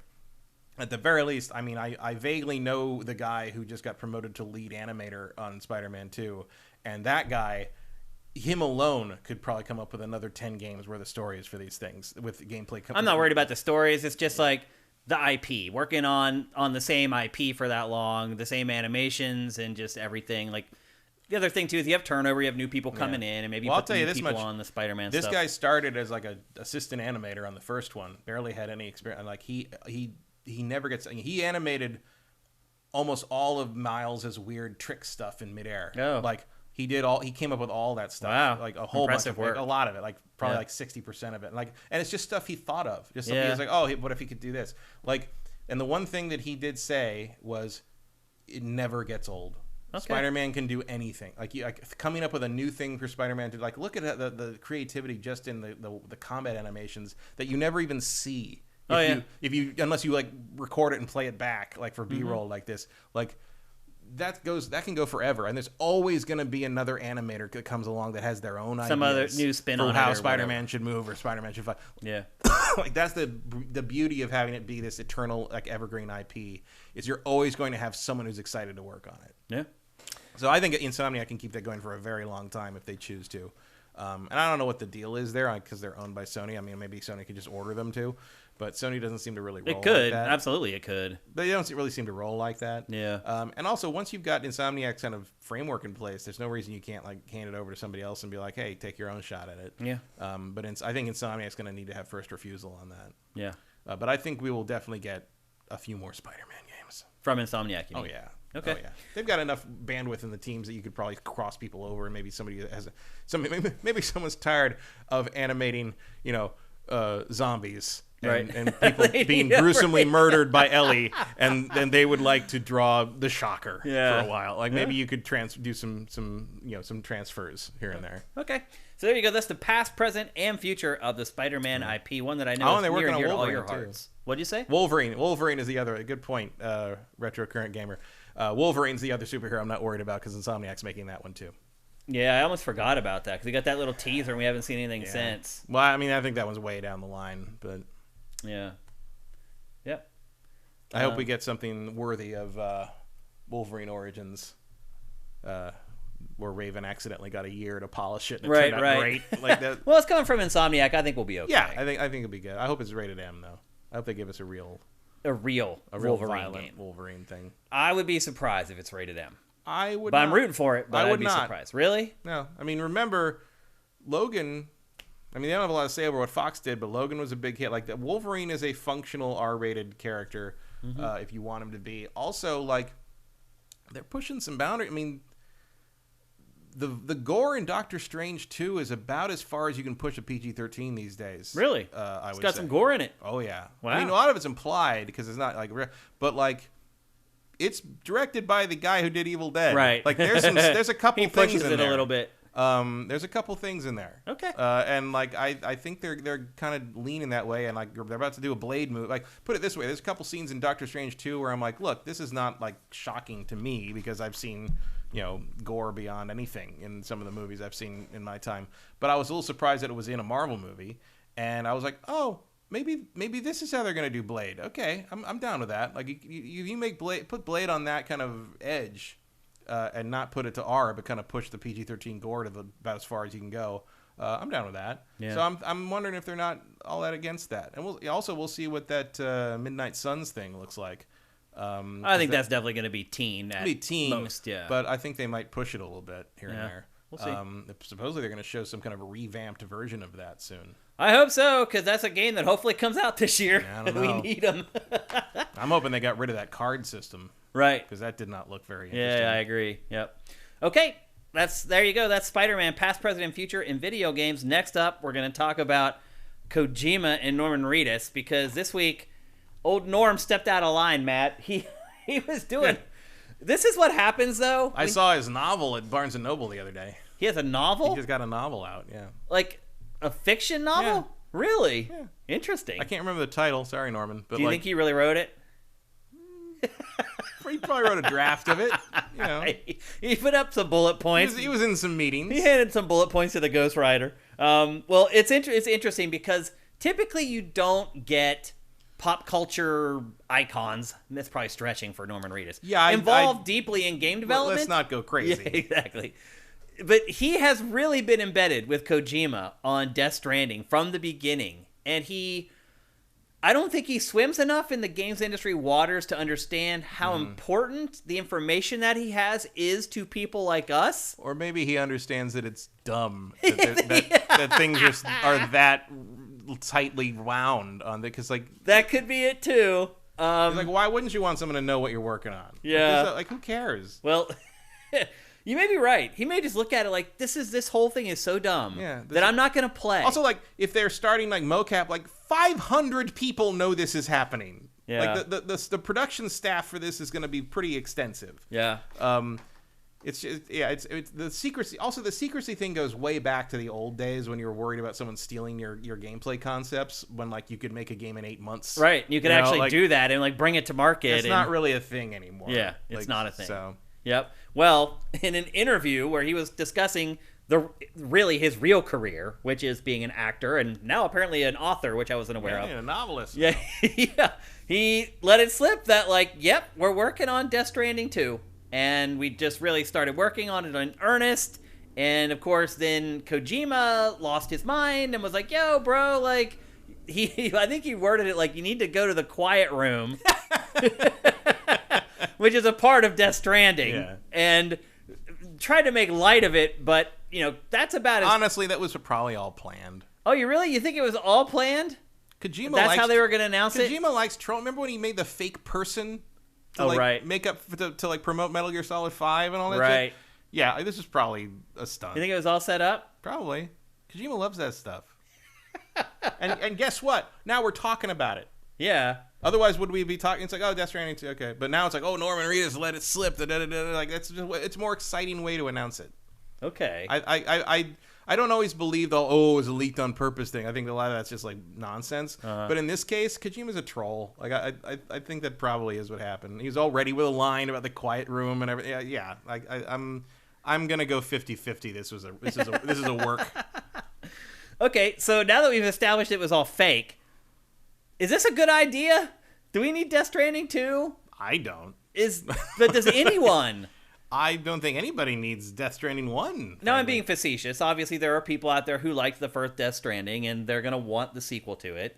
But generally, the game did not sell especially well, even though it had Kojima's name on it, and even though it reviewed way too high, in my opinion. Yeah, well, I mean, you gotta, like, the name of a developer that was popular in the 80s and 90s is not gonna really move units in the mass audience anymore. They don't know who Kojima is. It is kind of crazy to think about it, though. Like, even Miyamoto at this point. Do most people who play games know who he is or care who he is? Most people? No, of course Yeah. not. They never did. I mean, I don't agree with that. I think I do. Back in the day when gaming was smaller, people knew who he was for sure. Not the majority, I wouldn't say. You think the majority of people owned a Nintendo Entertainment System knew who Shigeru Miyamoto was? I think by No. the SNES and N64 era they did. I don't think so, no.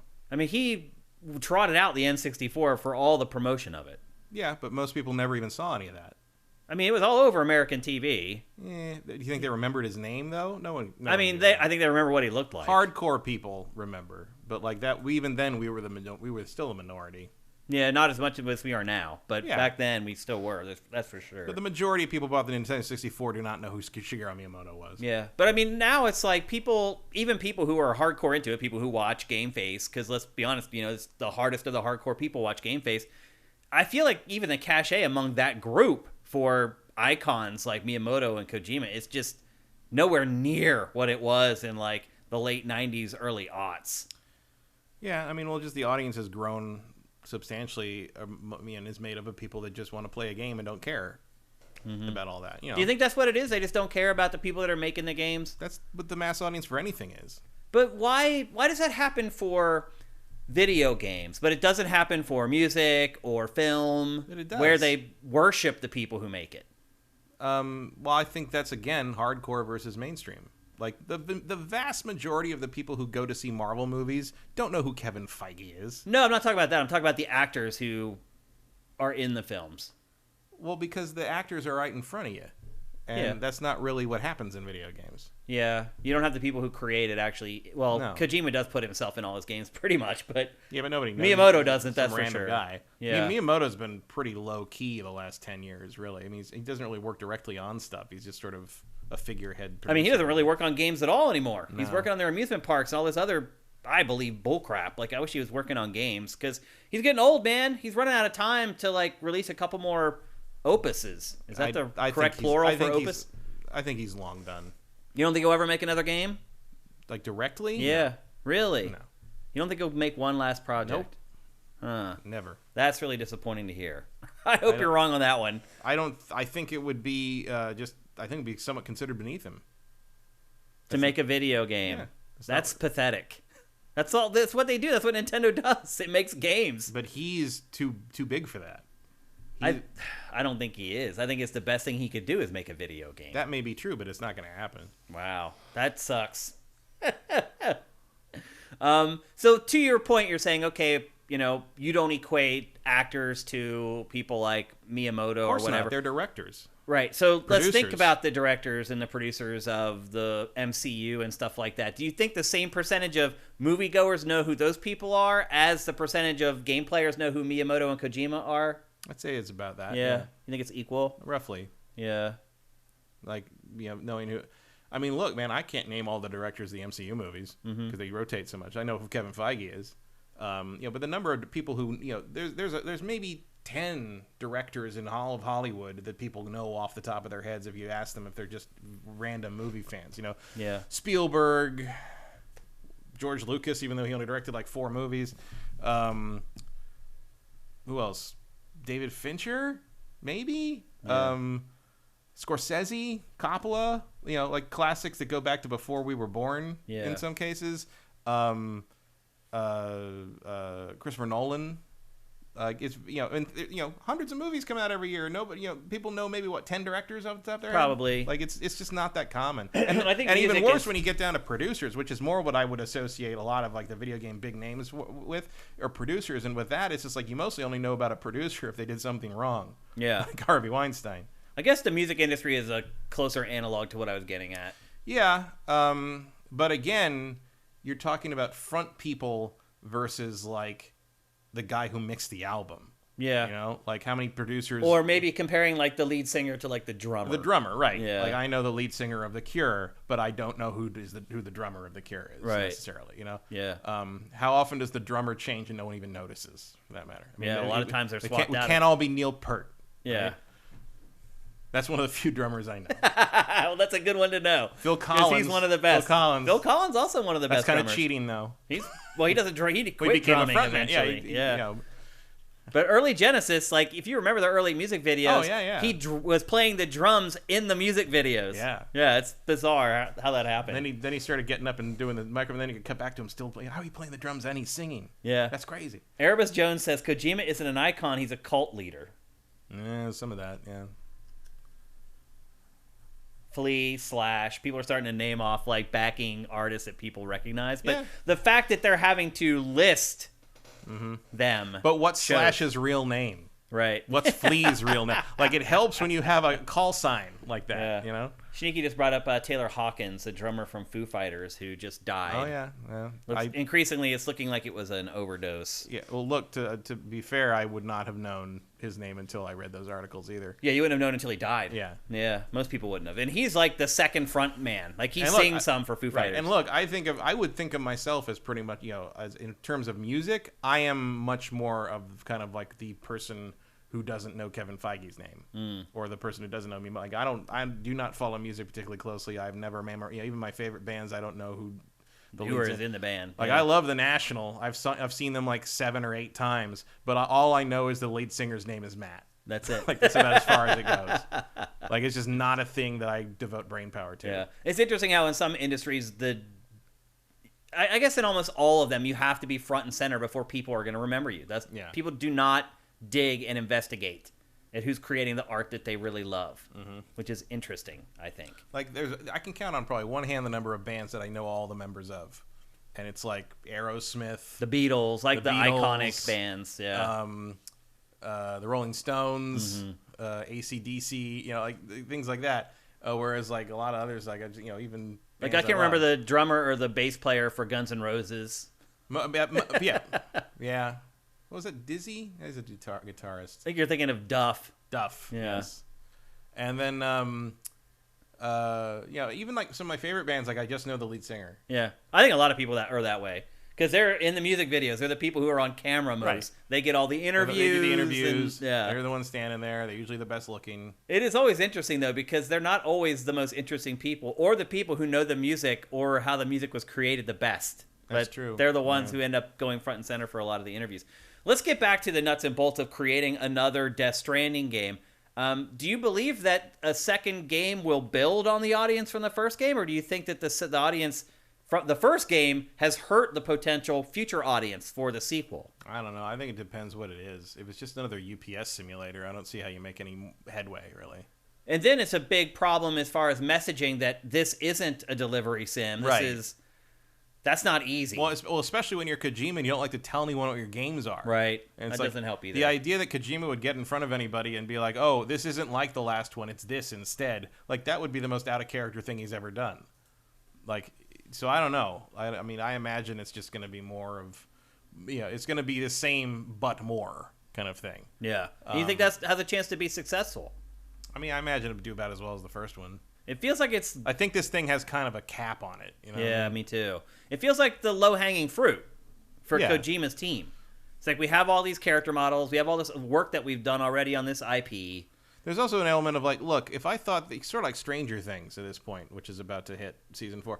If I thought there was going to be a compelling answer or compelling conclusion or a compelling story in here, I would be much more excited about Stranger Things Season 4. And with Death Stranding 2, it's the same way. Like, if I thought you had any answers or any, like, resolution or any interesting things to say about the situation you've set up in this world, I would be much more interesting. No, I didn't finish this game. But neither did I, because who's got that kind of time? I'm wondering if, like, towards the end, if something happened with the story that made it more interesting. I don't know. I've read synopses, and I can't remember what happened anyway. Like, yeah. I read the spoilers for it. I'm saying, so how does this end? I remember just being like, okay, sure.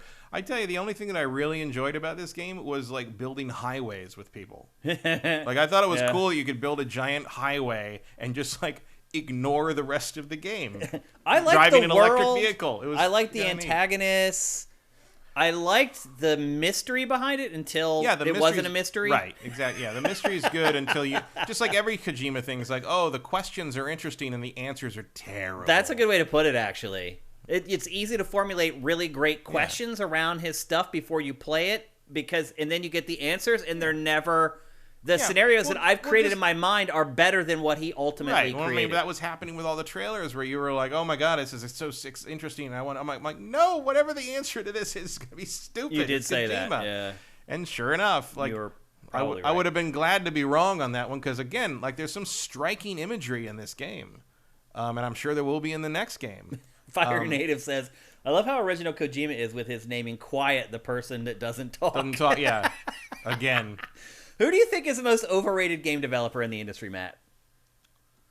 Of the guys that people do know, of the big guy, yeah. I mean, it's Kojima. You think it is? I mean, there's a angry voice in my head that wants to say David Cage, but he's honestly not big enough to be overrated. People do know who he is, though. Yeah, but a lot of the people know who he is now because he runs an abusive monster company. Right. So it can't hire enough people to make a Star Wars game. Yeah. Which is like, I want to talk about something that you should not have to like put out extra want ads for. Yeah.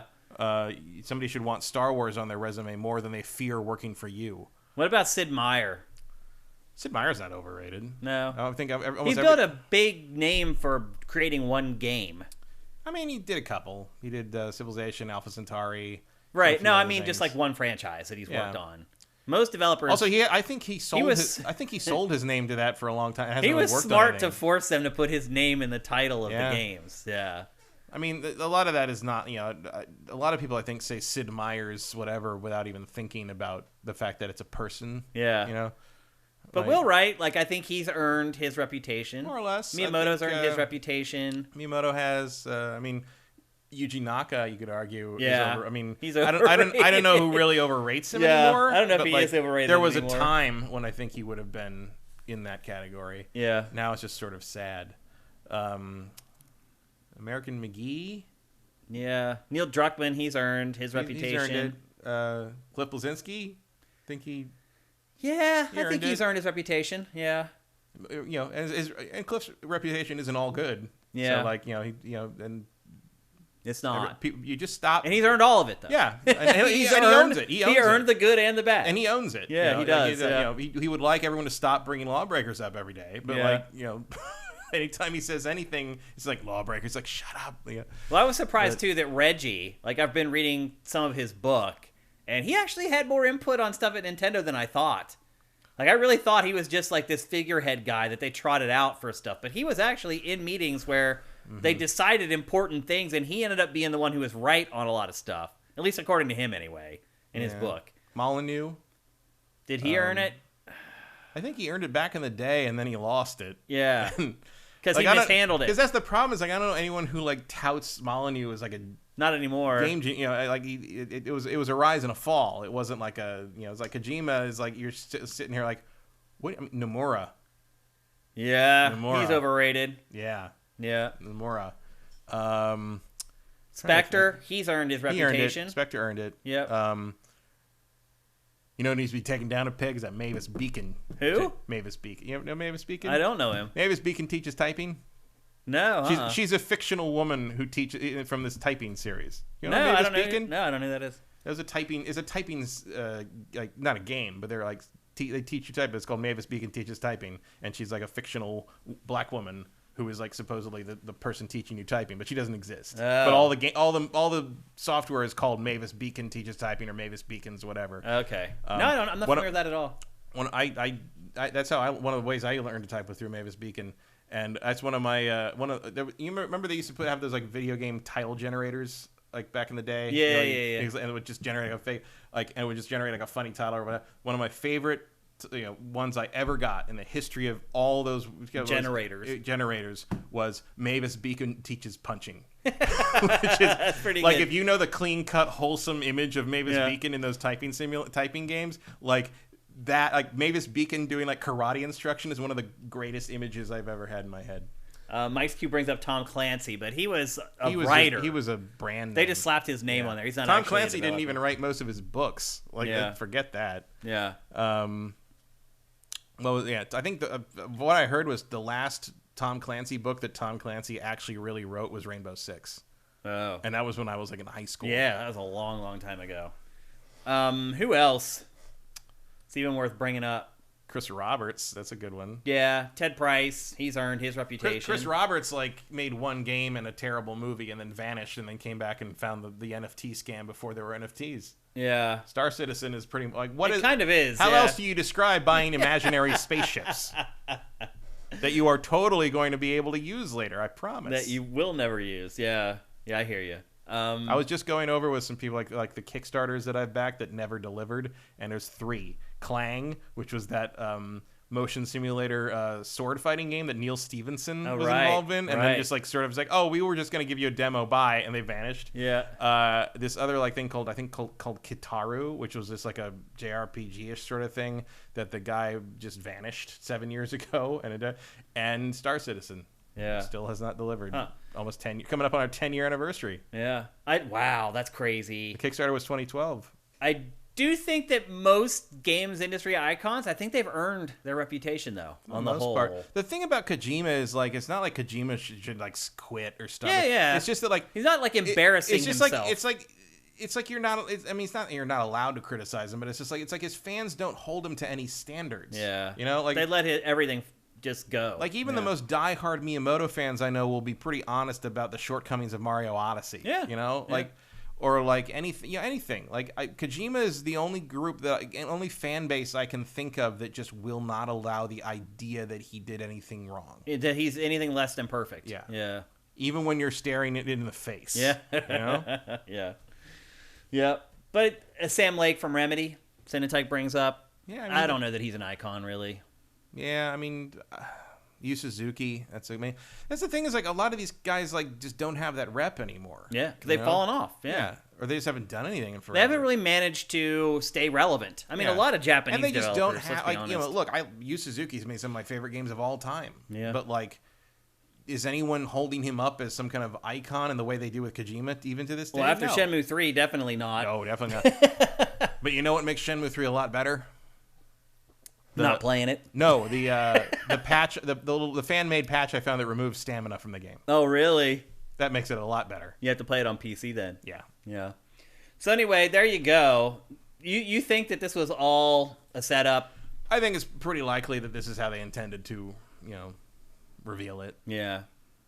And it hasn't seemed to really do much. We're talking about it, but it's the slowest damn year for video games. Yeah, well, they don't have ever. anything to show, so we might as well start the conversation, right? Yeah. Maybe we'll see something next month or something. Are you surprised how buddy Norman and Kojima became? No. They're friends. They're not just coworkers. No. Kojima has always been something of a star fucker, for lack of a better term. He just wants to be apart. He wants to be where the people are. Mm-hmm. He's kind of a little mermaid about some of this stuff. You always want to be in Hollywood. And I guess Norman Reedus is about as far as he's going to get. As close as he's going to get, you mean? And I guess Reedus finds him interesting. I don't know what Reedus sees in him. I feel like money. Maybe, that's what he sees in him. But it's not like Reedus doesn't have other things going on. I don't know. He's got a book coming out. He got stuff. He's in stuff. Look. The Walking Dead's winding down. That's where he's made all his money. Yeah. It's literally on its last 4 episodes right now. It's in its finale season, mid-season break right now. Yeah, but he's established. He's a character actor. He'll always have work. He'll always be the gruffy motorcycle dude. You're always gonna need a character that looks like Norman Reedus. Yeah, in some way. Yeah.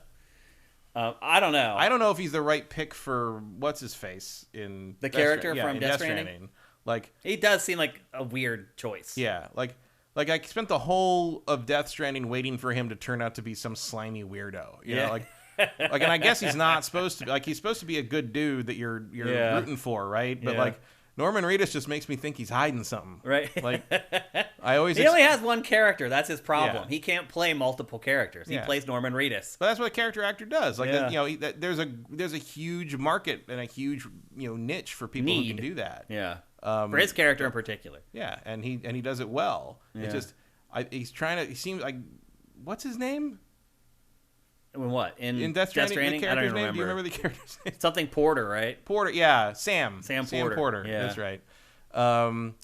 Yeah, like Sam, like I think Sam's supposed to be like an up and up, straight up, likable guy who just has some problems and some reluctance, and obviously he's got issues, but like I don't think you're supposed to suspect him of anything. No, and I constantly do because I think Norman Reedus is just sort of like makes me think, and maybe it's just because of who he played on Walking Dead, but I'm like, well, he's also the anti-hero on Walking Dead. Yeah, I'm just like, what is he really up to? Yeah, and the answer seems to be nothing. Like, yeah, it's the same in Walking Dead. Yeah. He always ends up being the good guy who saves the day at the end. Yeah, how often can you subvert my expectations before my expectations are not that expectation anymore? Yeah, exactly. Yep. So anyway, we're getting another Death Stranding. I couldn't care less. No. I mean, unless it turns out to be something like really different. I would just prefer that Kojima keeps throwing stuff against a wall until he finds something. Yeah, it'd be more interesting to see him try a new game. Do something else again, man, because this isn't it. This is not going to be your next Metal Gear. It's not. No. It's not going to happen. And if that's what you're shooting for, which you should, if you want your studio to be successful, you need to throw something else against the wall and see if it sticks. Because this did not. It stuck for some people, not with enough, unfortunately. No. Which is why it appeared on PC not that long after it was available as a PlayStation exclusive. So there you go. That's the latest on Death Stranding. A sequel is on the way. Next up, one of the few games we actually did manage to play this week, although much to Matt's chagrin, is Vampire the Masquerade Swansong. It is a narrative-driven detective adventure. There's not a lot of action in it. No, it's like basically what if David Cage games had no budget? Like his first game, Fahrenheit, basically. Yeah, it is a little bit. In fact, it looks a little like bit like Fahrenheit at times, minus the giant fleas. I just connected those dots. It does appear to be a lot like Fahrenheit. Yeah. What was the studio that developed this? Do you know? I can't remember, but they made the last vampire game to Coterie or Council. Oh. They're. I don't think they've done a whole lot. Doesn't appear. I don't want to shock you, but yeah. Yeah. Let's get this B-roll rolling here, because this is where we're at, people. Oh, that's good. You get to see the pop in there. Yeah, this is set in the World of Darkness universe. Yeah. We've been waiting for Vampire the Masquerade Bloodlines 2 for forever. And we're going to keep waiting. It's been delayed three times. I think that game's dead. It may be dead. That game, people wanted it for over a decade now. Yep. And we thought we were getting it, and now it looks like it's stalled again. And instead we get this, which is literally... We've got a few World of Darkness games. Like there's been two other vampire games. There's that terrible werewolf game. Yeah. Although I think it was better than this. Arguably, yeah. I mean, it moved faster. You're really splitting hairs there. Yeah. Definitely a lot more action involved. Yeah, I mean, the vampire games, when you get down to the tabletop game, is not especially action-oriented most of the time. Yeah. Like, this is a valid way to go with this. Also, this guy, Caleb, I cannot get over how much he looks like Agent York from Deadly Premonition with a beard. Oh, I think he looks like, what's his name from Deus Ex? Oh, I didn't ask for this guy. Yeah. He look the facial structure on him. It's the Agent York from Deadly Premonition, like with the dead eyes and shit. Like it's amazing. Yeah. Fire Native is asking like the Darkness universe, like the game The Darkness. No. The World of Darkness is a gothic punk. It was Vampire the Masquerade, Werewolf, the Apocalypse, Mage the Ascension. All that. It was a tabletop RPG thing from the early '90s. And has gone on to today. And at some point, somebody bought was it Platonic or something? They bought the license from the property from White Wolf, which was basically just languishing under CCP. It's definitely not Platonic. Platonic is like the old Rare guys. Who bought. Somebody bought and basically it's just been like licensing it out to whoever wants to make a video game out of it, which is why we're getting all this shovelware. It's trash. Yeah. So the one thing I will give this game is it does a pretty good job of translating the character models are so bad. Yeah, it's bad. Look at that. But it translates the skill and conversational systems and persuasion systems of the tabletop game pretty well to a video game. Oh yeah. Like you got the skill tree that's a rough equivalent. You can spend points of hunger and willpower to use them and to influence people in conversation. Like it's very negotiation and subterfuge oriented. It's very inclusive. Like I think it's pretty cool. There's a huge diverse cast here. This one character has vitiligo, which is pretty cool. No one ever mentions it. Like I have never seen that in a video game before. That's a first for me too. Which is cool. Like, I'm into that. But like other than that, I'm kind of out of nice things to say about this game. This game is rough. Yeah, it is rough. Like, you can look at. This is the game. Like watching people talk like this, and I don't know if you've noticed. Also, the little pop up. Look, man, like I played the tabletop game back in 30 years ago, back in the day. I vaguely kept up with it. I'm somewhat familiar with how it works today and like the updated systems they use now. And if I didn't know all that and wasn't bringing it to this game, I'd have no idea what any of this is. Like I don't know what they're like.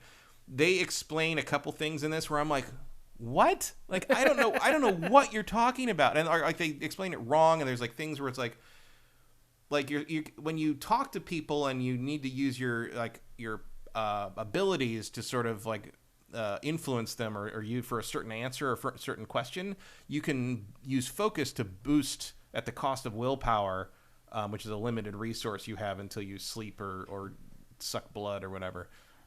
You can boost it and up your chances, but boosting it ups the chance that they will boost their score, so you might still turn out with a tie. It's like a waste. Basically, it's a coin flip to see if you succeed or not.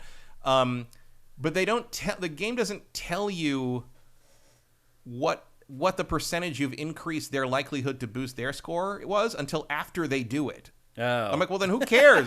It's like they boosted it. Like, oh, they boosted it. Yeah, the likelihood of the focus boost was 100%. I'm like, well, that doesn't do me any good now, does it? Like, what? And like, there is an encouragement here of like replaying stuff because like at the end of sections, you get like a list of like, okay, here's all the things you accomplished. Here's all your successes. Here's the things you could have done differently, and here's the things you failed at. And based on what, and so it's actually kind of nice. Like, it's like, okay, so if you play this again, these are things you could have done differently. And so they give you an idea at least of where the branches are. But then you'd have to play it again. Then you'd have to play it again. And I will say, so I played this for a little while earlier in the week, and then I stopped. Yeah. And I was like, I'll come back to it. And then I was like, maybe I'll come back to it if Shane makes me play it. And then like when you ask like what you, I'm like, I played Vampire, but probably not enough to talk about it. I could probably go back to it. And you're like, why don't you do that? And I'm like, yeah, okay. And when I loaded it up after about 10 minutes, it crashed, and I had to load it up again. And it started from the beginning, and I couldn't skip anything. Were gone. So there was no save. There was no save. Because I hadn't finished the first full episode, so I had to play the whole thing again. And because it was all tutorial stuff, I couldn't skip anything. It's amazing. What is the plot? At that. Isn't that right, Zach? Like that's the guy from Deadly Premonition. He grew a beard. Also, this woman, his like Zhu Feng, her lipstick pops in all the time. There's tons of detail pop in on this game that I do not understand. Like. It looks terrible. The animation on the characters in this game would be embarrassing on the 360. Yeah. And like MM, like one of the other characters. So Galeb is one of the three characters you play. You switch between. It's Galeb, who's like a Ventru, Ventru are like aristocratic vampires. And rich vampires.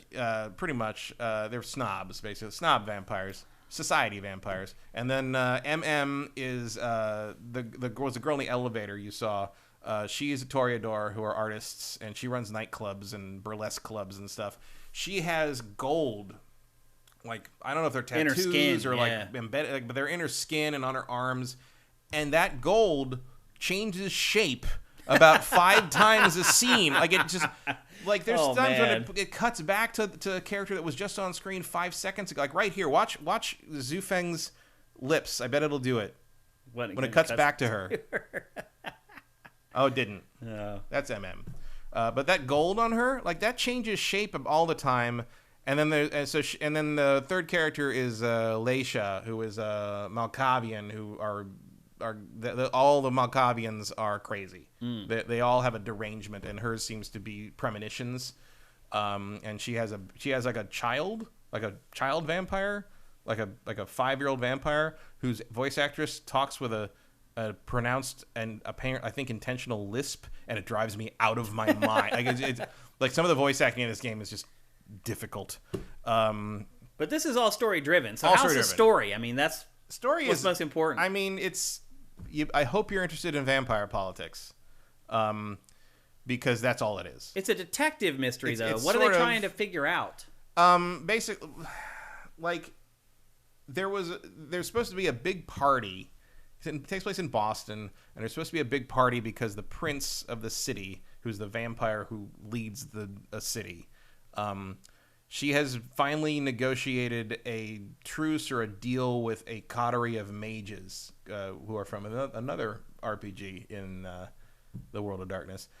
Basically what would happen there is that because the mages need blood for rituals, they would get it from the vampires. It would give the vampires control of like the underworld blood market. Okay. Which is a thing apparently. So we're going to have this big party celebrating this with all these VIPs there, and something happened. Like the beginning of the game, you're called into that's the prince, the woman with the white hair. You're called in on a code red, which is the name of the thing of vampire is the Vampire the Masquerade, and the Masquerade is the front that you're not allowed to let the world at large know that vampires exist, and if you break the Masquerade, it can be like grounds for death, basically. Big taboo. Don't do that. And apparently there was a breach at the site of the party before everybody got there. And something happened, and they don't know who's dead and who isn't, or what happened, if the deal's off, like what's going on. And so one of the things, so MM is trying to help her friend, who was the planner of the party, and thinks she might be made the scapegoat for what happened. Leisha is working for the prince and is trying to being sent basically to investigate this stuff, and is having premonitions about what might happen as a result of everything, and trying to make sense of that. And Caleb, I think, so far is just sort of like trying to figure out what's going on so he can use it to his advantage. Okay. He's more of the Venturer climbers.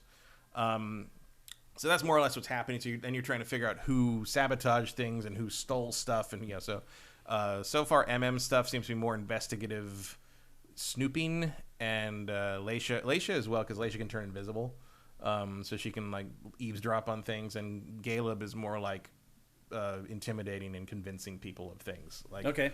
But it's all talking. It's all talking and looking. Like there's no combat so far. And even like you're seeing here is how you suck blood from people. Is you find a secluded place, and then you go basically hold a button and tell them to come where you are, and then you suck blood from them. And there's a very confusing mini game where you're supposed to.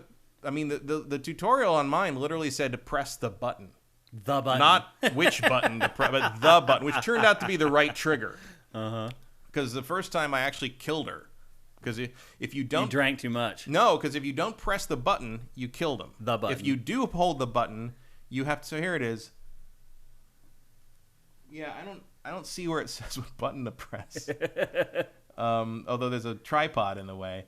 But, like, you're supposed to hold the button down. I guess it says F, but that's not... I didn't see that on mine. And... You hold it down, and like their blood meter goes down, and your hunger meter goes down, and if you don't release it in time, they die. And if you do release it in time, basically you want to hold it as long as you can. There you go. And so you got a pretty good amount out of that.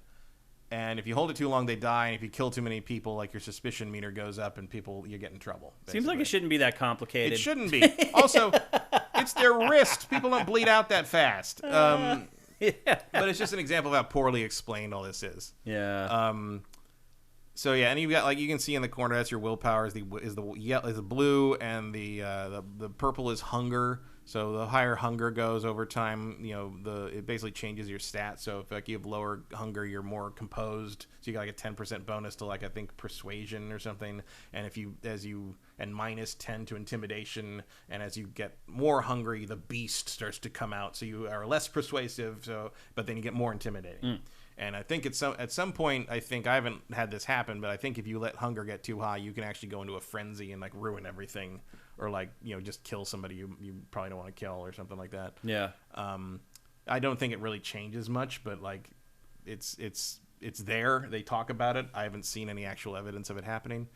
Now, if you can get past like all the technical issues in this, is this a good game to play for people who like stuff like Telltale and Don't Nod?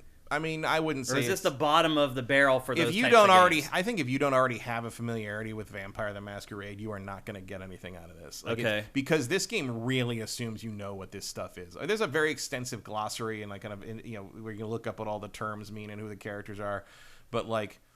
If you don't already know who the clans are, what the basic stuff is, what all these things, all these terms mean, like you're gonna be stuck looking stuff up all the time, or you're just not gonna care. Yeah. And I don't. It's hard to get past the presentation. It's very hard to get past all the dead face. I mean, I know they're vampires, but they're not supposed to be that dead faced, you know.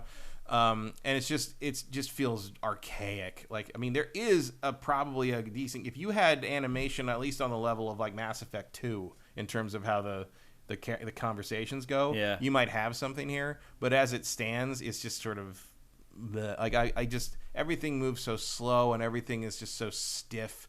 And the other thing is like, I'm sure this is a side effect of COVID, but like the audio quality of the voice recordings varies by line at times. Which is huge for a game like this, and like where the story is the whole like game. So this character, this is the prince. So her lines in like a scene like this will be kind of in the same vein of all the other characters talking in the scene. But when you get into a conversation with her, her voice quality changes. Like it's very clearly recorded in a different location. At home in her closet, louder, probably. Yeah, it sounds like home recording, and maybe the best they could do. But it's like, and like it's clearly some rewrites and some re-recordings happened, and you can tell every single time when the re-recordings happened. There's no consistency to the voice quality. Cinetike is asking, did you play The Council? It's from the same developer, and I found that one very interesting. How does it compare? I did not play The Council, but I know it's the same people. So I don't know. Okay. This, from what I understand, is more based around sort of the skill mechanics, whereas The Council seemed to be more of like a visual novel kind of thing. How much is this game, Matt? Full price. $60. Are you kidding me? And in fact, they sell a $70 special edition with extra outfits. Oh my god! Yeah. $60 for this? They're trying to get full price? Yeah, it's a full price Oh game. my god! It's not even on Game Pass. Wow! Oh my god. This may be the biggest avoid in the history of GameFace. It's up there. Dude, are you kidding me? I mean, Balan Wonderworld was probably more of an Would avoid. you rather play this or Balan Wonderworld? You'd rather play this? Yeah, because at least there's a story here. Oh my god! Like I appreciate what they're after here, even if they don't get there. Balan Wonderworld is just trash. Yeah. I mean, as someone who doesn't know that much about the World of Darkness, I mean, this game looks like trash to me. You would have nothing. You get nothing out of this. I there's no way I was playing this game. I investigated it. I was very happy to find out that you were playing it. Well, that makes one of us.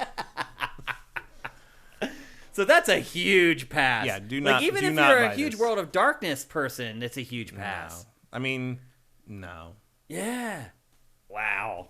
Full price. I thought you were gonna say like $15. No. This is a $60 game. I thought it was $15. And honestly, it doesn't even seem that long to me. Like I feel like were things winding down already? No, after a they're couple not winding hours? down, but I can kind of, I have a sense for story structure, and I feel like I'm already hitting kind of the midpoint, even after a couple hours, and like. Oh boy! I mean, it feels longer than that. And I looked up some reactions online and stuff, and like some people were basically who already finished it are basically saying like, the systems are cool, but the game's not long enough to like let them develop to any point. And I guess you're supposed to go back kind of like heavy, or like like the Quantic Dream games where you can go back and like pick up stuff in the different parts of a different character and like replay them and choose different things. And I think when you go back to do that in this game, you have the upgrades you got over the course of the game. So like the first conversation you have with MM, you have a dialogue option with a skill that you don't have yet. And I think you can go back and do that with that skill and kind of like play a perfect run sort of thing. I can't imagine wanting to do that, but like, boy, they really overshot their interest in this game. That is insane, man. Oh my gosh. Yeah, okay. Well, the Council sounds a lot more interesting than this. Yeah. About historical character. I mean, it sounds like Assassin's Creed says with the Council vampires. was about historical characters like Napoleon and George Washington, the occult, a secret society meeting, and uncovering the mysteries of managing relationships with the other characters. Story was fictional, of course. Yep, we got that. So this is a big avoid. I mean, this month was so bad. This was in Dossier this month. It's, 10 games worth buying this month. Yeah. Like, if you're into Vampire, I mean, I'm sorry. Like, we're going to still just hope that Bloodlines 2 is going to exist one day. Yeah. Weird to think. I mean, Ubisoft put out a thing asking for a lead gameplay animator for Beyond Good and Evil 2 today, which A, means I guess it's still alive. It's not dead. And B, it's way out. Which is insane. If they don't have a gameplay animator, like, I guess the guy left. I mean, didn't Michel Ancel leave? Yeah. I mean... So his underlings are just going to finish it up? If he was ever there to begin with, who knows what's happened with that game. He was there for their streams, but who knows? He may have just left and didn't come back. So anyway, there you go. Vampire the Masquerade Swansong. Stay far away. Vincent says the console's under $5 right now on PSN, so that's probably, if you desperately want to play a vampire thing, there you go. And it's just as good as this, probably. Yeah. Yeah. All right, let's move along. We're going to talk next about PlayStation Plus, because it has now, the upgraded version of PlayStation Plus has now launched as of today in some territories. And leading up to it, some people had early access to the new PlayStation Plus, and basically all the information about it has leaked out. And for us, the new PlayStation Plus doesn't launch until June 13th, so we still have like 3 weeks or whatever. But what is launched in essentially Central Asia at this point is a pretty good kind of signpost to let us know what we're going to get here in America. Let's see. First of all, the big thing that people are complaining about is that some first-party games have started appearing in those new territories, and now, obviously, it's live. And the versions that are appearing are the PAL European versions, which run slower at 25 frames per second instead of 30 frames per second. You fucking amateurs. This was also a problem on the PlayStation Classic, if you remember. Yep. It was an issue with some of the versions on that, and apparently Sony is just more than happy to continue regurgitating those poor versions of games for a worldwide audience. I don't know what it is thinking. It's crazy, in all honesty, that this is what would happen, but it is happening. 50 hertz PAL versions have made it onto the service, and that even happened in some NTSC markets as North America with the PlayStation Classic. Let's see, the lineup of games. How do you feel about that, Matt? Why is PlayStation doing this? After the uproar over some of those games on the PlayStation Classic. They don't know. They don't know? I would imagine they don't. They either don't know or don't care. Is that a really terrible harbinger of things to come for this service, though? Well, the thing is, like, none of it matters, because no one's getting this service to play Wild Arms. You know, like, You don't think any of the retro stuff even matters? I don't think so. I think this is all afterthought, and like I think it's only on there because they already had those versions from the PlayStation Classic. That's all it is. They're just taking the thing from the PlayStation Classic and slapping it on here, and that's the end of it. They put some trophies on them. That's about it. Very lazy, but what are you going to do? You know, like, they're not throwing that kind of money at this to, like, redevelop any of these things. I mean, it's ridiculous, but, like, what are you going to do? I'll tell you what you're going to do. You're going to emulate them. Well, I'm going to go take Wild Arms out of off my shelf, slap it in my PC, and play it on RetroArch or whatever, and it's going to run great. Yeah. The first-party games that are from the PAL region that run at 25 frames per second include Everybody's Golf, Wild Arms, Jumping Flash, and Karushi. That's a problem for a Jumping Flash. The third-party games on the service, such as Tekken 2, Siphon Filter, Abe's Odyssey, and Mr. Driller, those are based on the NTSC versions. Interesting. That run at 30 frames per second, which is really strange. Also, pretty much the whole lineup was announced, or released, honestly, because, again, it's available in some territories. I did a quick kind of count of the games. There's close to 300 games total for PS4 and PS5. There's 15 to 20 game trials available. We talked about that a couple weeks ago on GameFace, how Sony was forcing studios to do that, although you do have a window of like 3 months from when you release your game to get the game trial up. But there's only 15 or 20 at launch. So obviously, most publishers at this point have not been proactive in trying to get those ready. The Classics catalog, which is PS1 to PS3, there are just 17 games before you get to the PS4. So games all told, PS1 through PS3, just 17 games. Of those, there's 1 PSP game, 4 PS2 games, and 12 PS1 games. All right. That seems really anemic to me. Yeah. The vast majority of games, and I will say this, so when you look at Game Pass, whatever the number of available games is at any given time, generally 60 to 70% of those games are indie games. Games that where people had bought them, they would have paid $10 to $30 for. Most of the games that are on the PlayStation Plus, the new PlayStation Plus service, are big budget games. And I don't know what kind of coin Sony is paying for that stuff, but generally the percentage of games that are interesting on PlayStation Plus, at least to me, that quotient is higher on PlayStation Plus than it is on Game Pass. I would also argue, though, that even though there are more indie games on Game Pass, there seem to be more recent games on Game Pass, albeit a lot of those games are indie games and aren't big budget games. So I would argue the retro stuff on the new PlayStation Plus is looking pretty bad, both in quality and quantity. However, the PS4, PS5 library, I would argue, is probably better than what you're getting on Game Pass if you're just looking to play Xbox One and Xbox Series games on Game Pass. How do you feel about those two options, Matt? Which one sounds more inviting and interesting to you? I don't. Neither, I'm sure, is really your answer, but I don't. If you had to pay for one, which one seems like the one you would want to pay for? I don't know. I don't see a world where I don't have the big budget things that are offered here already. I don't know. I don't understand why I want PlayStation on this. I mean, I don't know. I am never going to want to wait around for God of War or Spider-Man or any of these things to finally show up on this service before I play them. So, I mean, they're all there. That's the other thing too. But they are not going to be there day one, and I'm already going to be at these games day one. There's no value for me there.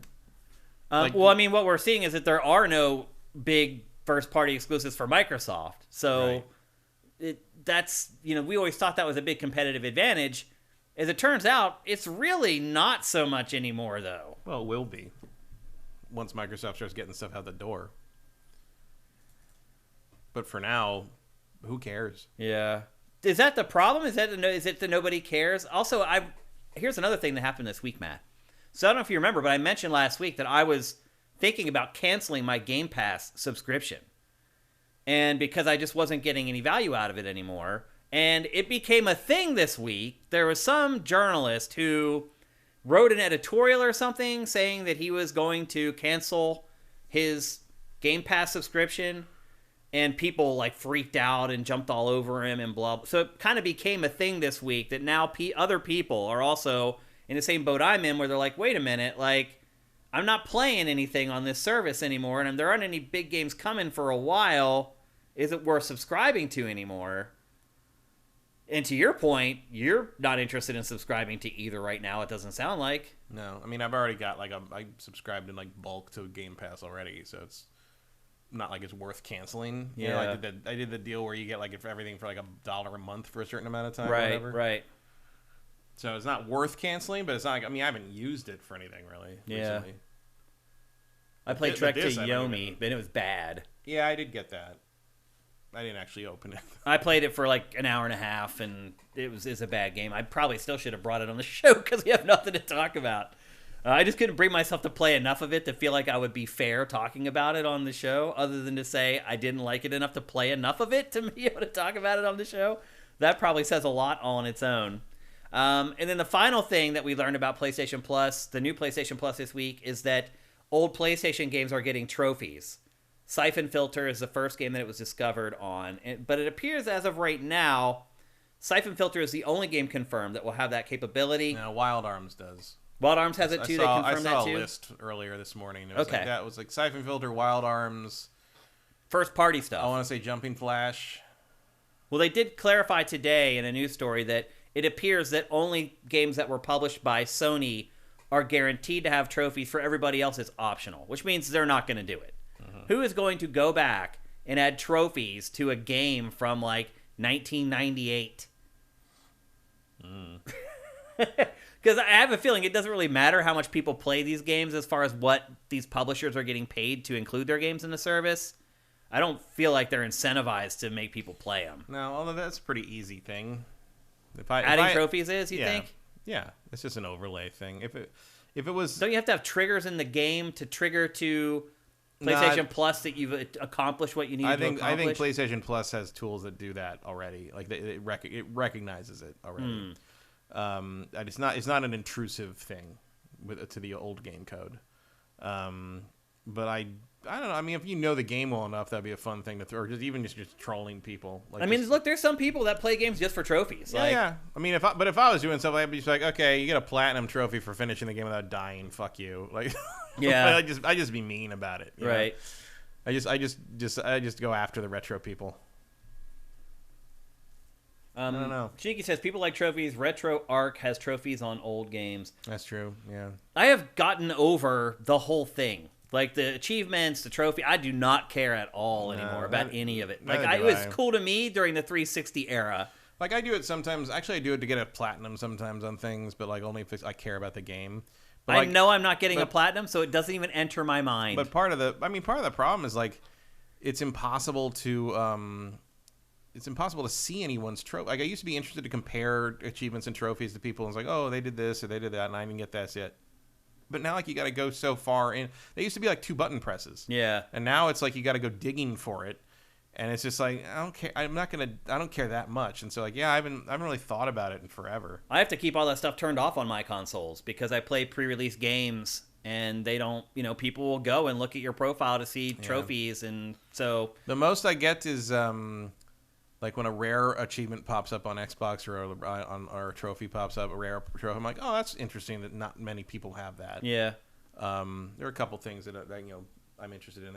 I'm always interested in how, almost every trophy and achievement from like DLC is always like ultra rare. Right. It's just like, because people once they finish the game, they're done. They don't go back to it. Yeah. But like, it's also like that indicates, being ultra rare doesn't just indicate that not a lot of people got the DLC. It indicates that a lot of people got the DLC and didn't play it. Mm-hmm. Because it's 1.1% or whatever out of how many people have played the game, or how many people played the base game? That's a good question. Probably would be my guess. Maybe. Yeah. So, how do you feel about all this stuff, Matt? It doesn't sound like it really moves the needle for you in any way. I have no reaction to this whatsoever. Like, I don't care. Like, it's not going to be a retro service worth anything. Otherwise, it's just not going to change. I'm going to keep it at the basic. It's going to keep giving me access to PlayStation, online play, and that's that. Like, This is a complete non-event to me. Like, I don't care about any of what they're doing here. You're not going to be waiting with bated breath on June 13th, Matt? No. In fact, you're gonna have to tell me again when it happens because I'm not gonna remember. Yeah. Because is that Tuesday? Is it Tuesday? The 13th is still a ways away. That's a Wednesday. I have no idea. Is it? It's still like 3 weeks away. 10th, 11th, 12th, 13th. 13th is a Monday. Okay. So yeah. Starting the week off with I mean, I'll be honest with you. I feel the same way. It's like a week, 2.5 weeks. Although I will say this: 3 weeks. At first, when we heard about this new PlayStation Plus, I thought it had no chance to compete with Game Pass. But now I'm not so sure about that. I still wonder what the audience is for this stuff, if there is an audience for this stuff at all. But I'm not it. You're not it. Doesn't sound like most of the people who watch GameFace or use Sifted are all that excited about it. But I will say this: it's starting to make more sense now than it did. As far as like what they're offering for the price, it seems a little more competitive now than it was. Mostly because Microsoft is unable to deliver on the promise of its first-party games coming day and date to Game Pass because there aren't any. Mm-hmm. And there aren't going to be any probably for a good 8 or 9 months. So Sony definitely chose a pretty good window to launch this. I have a feeling a lot of people will try game streaming for the first time if they get the premium version of this, the premium tier where they get the PlayStation Now stuff. But generally, I think for people like us, this stuff's kind of dead in the water right now because there just aren't game releases on Game Pass, and PlayStation never promised day one. I feel like if God of War, we knew it was coming this year, we knew it was going to be day one on PlayStation Plus, this might have a little more cachet to it. Yeah, but it's not. It's not, and it probably never will. So, like, there were people wondering if they'll put the Last of Us remake up day and date on, like, PC, and I'm just like, no, probably not. Yeah. Like, I don't think Sony's ever doing that. No, I don't either. What, like, releasing on PC the same day as PlayStation? Yeah. No, hell no. No, there's no way. They didn't even do that with the Uncharted Legacy thing. No. Like, there's no way. It's not happening. Yep. So anyway, that's it. I think that's the final details on PlayStation Plus. It's all out there on the table. I do hope that PlayStation listens to fan complaints about the PAL versions of its games being released in non-PAL territories. That is idiotic. It's dumb. That just shows that you're not listening to fans at all. And maybe they'll rectify that. Maybe all the first-party stuff, at least, from here forward, will be the NTSC versions that run at 30. But it's coming. You can't stop it. It's already out there in some parts of Asia. And it does launch in Japan, I think on like June 1st or 3rd or something like that. For whatever reason, North America and Europe, we're getting the new PlayStation Plus last out of everyone in the world, which doesn't happen that often anymore. So, all right, there you go. You know we're going to complain the most. You're probably right. But it doesn't matter. Like, everything's global now. Like, news spreads so fast. It's like you can't hide things in territories anymore like you used to be able to. It just doesn't work. Okay, let's move on. We're going to talk next about a game that Matt was playing last week, and I did not include it in the show last week because 300 was already jam-packed with all the other special stuff we were doing. And then as I was leaving after we recorded the show and streamed the show, I asked Matt for like more information on the game that he was playing, and he started telling me about it, and I was like, that is insane. We need to talk about it next week on GameFace. And so here we are. The game is called Ravenous Devils. It is a point-and-click game, but its content certainly strays outside the normal boundaries of that genre. Matt, what is the synopsis of this game? So you play a husband and wife who open a combination restaurant and tailor shop in Victorian London. But the trick is that they're serial killers. And so the guy kills some of his tailor customers and drops them down a dumbwaiter to the basement where the wife grinds them up in a giant meat grinder and makes the food out of them. And so the gameplay is you have to sort of constantly balance taking people's measurements, making clothes, putting clothes out for people to buy, and killing them and cleaning up the blood before the other customers come in, and then making the food out of them to bring up to the restaurant to feed people before they get too impatient. Yeah.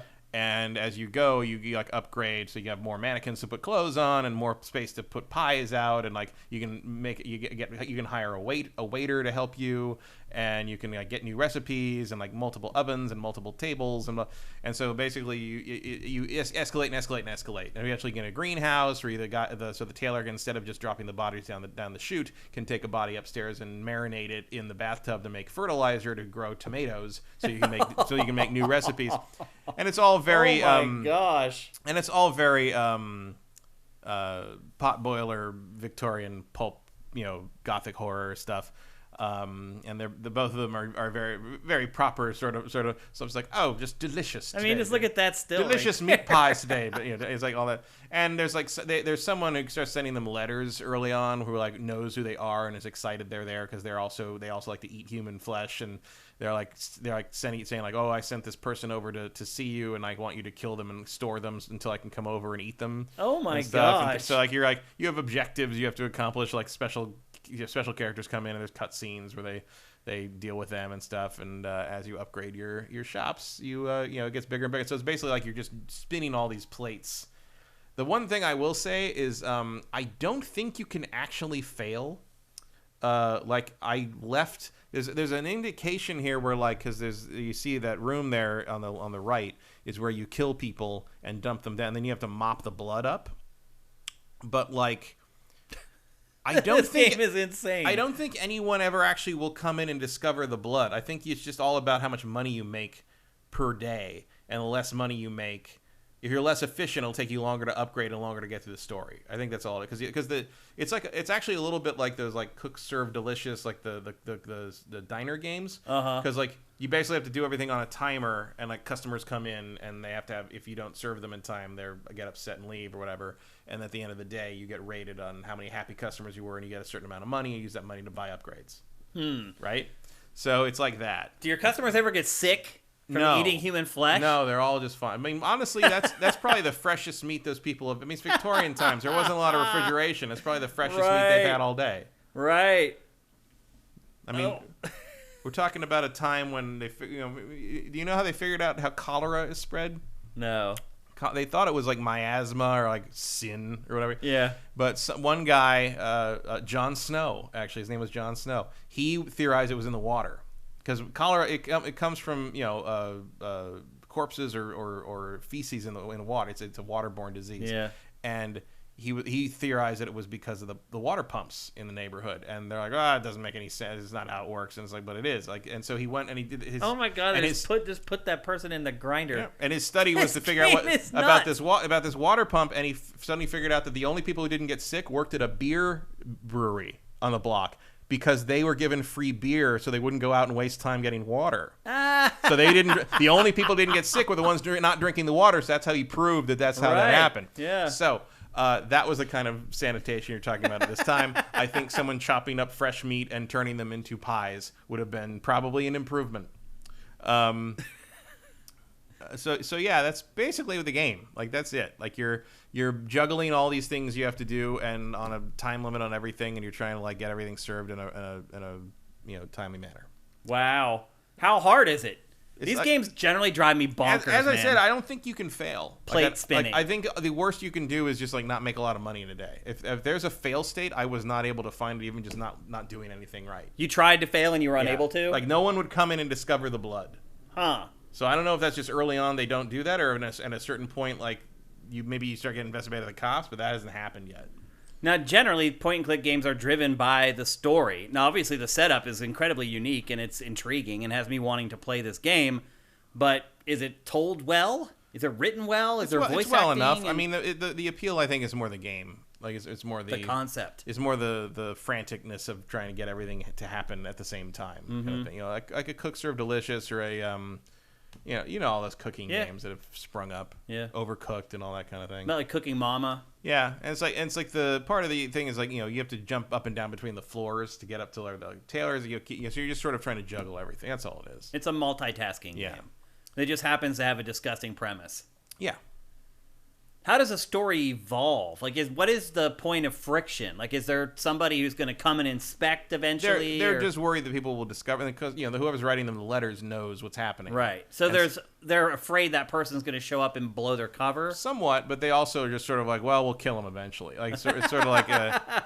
Like so far, like the letter writer has been very insistent about early on about how I support what you're doing. I'm glad you're here, and I'm glad you managed to set fire to your last restaurant in the other town and got out, and everyone thinks you died because you dressed a couple of victims up in your clothes and left them to burn. So they were unrecognizable. They thought it was you. So they figured him out at their last location that they were killing. Whoever this is knows what's been going on for a while. Gotcha. But you don't know what they're building to there. Well, back in these days, you could get away with that stuff because there was no internet, there was no telephones. Right. And periodically, there's stuff where it's like my father said he was coming here, and I don't know where he went. It's like, I don't know where he could be. But you want at one point you feed a child his own mother. Oh gosh. Oh my to make him feel better that he can't find his mother. So that's the kind of game you're dealing with. There. Have you enjoyed playing it? Yeah, I like it. It's fun. It's not overly cringy. No, I mean I have a very high tolerance for this kind of like pulp gore. Yeah, how stuff. you can describe something like this, really? I don't even know. And it's got that sort of like Victorian sort of like casualness about It's just like, horrible things are happening, but like it's just what we do. Well, I mean, in Victorian age, that pretty much just happened every day. And it was just sort of It's just sort of like, and you steal the victim's clothing to get the fabric to make your. So that's the thing is like all your resources come from the murder victims. So like you kill the guy and you take their clothes and that goes into your fabric resource and you dump them down the chute and you make clothes out of the fabric and put the fabric on the clothes on the mannequins and people come and buy the clothes and give you money. And then like the clothes of the dead people that you killed. Well, no, you make new clothes out of the fabric you get. Patchwork. Yeah. You take that and you turn it into another work of art. What else do you repurpose and or recycle from your victims? Anything else? Them. Yeah. So the meat and the clothes and that's it? Clothes. Yeah. You're not making like glue or anything? Not so far. I mean, you do turn them into fertilizer and grow like vegetables with them. And then you sell the vegetables as like the accoutrement to your... Yeah, and you get different like... tools, so eventually you can turn them into steaks or sausages instead of just ground meat. Yeah. So you have to kind of balance like what you do with your resources there, because when eventually you get tables and people will come in and order something specific. So early on you're just putting food out on that desk there. Kind of people just come and get it. People come in and pick it up and you get money. You don't even have to be there. It's self-serve basically. But eventually you get customers coming in like a restaurant and you have to like specifically make the food they want in a certain time limit. Got ya. And like, that's when you get into the thing where it's like, okay, you want multiple workbenches, so you can have multiple recipes going at one time. You want multiple ovens, so you can be cooking more than one thing at a time. And you have unlimited time at the beginning of the day to prep. So basically you can load everything up in the store and then cook like you can guess like, so you have 5 recipes. I'm going to cook 3 recipes and leave them all out on the workbenches and hope the first table wants one of those 3 things. Right.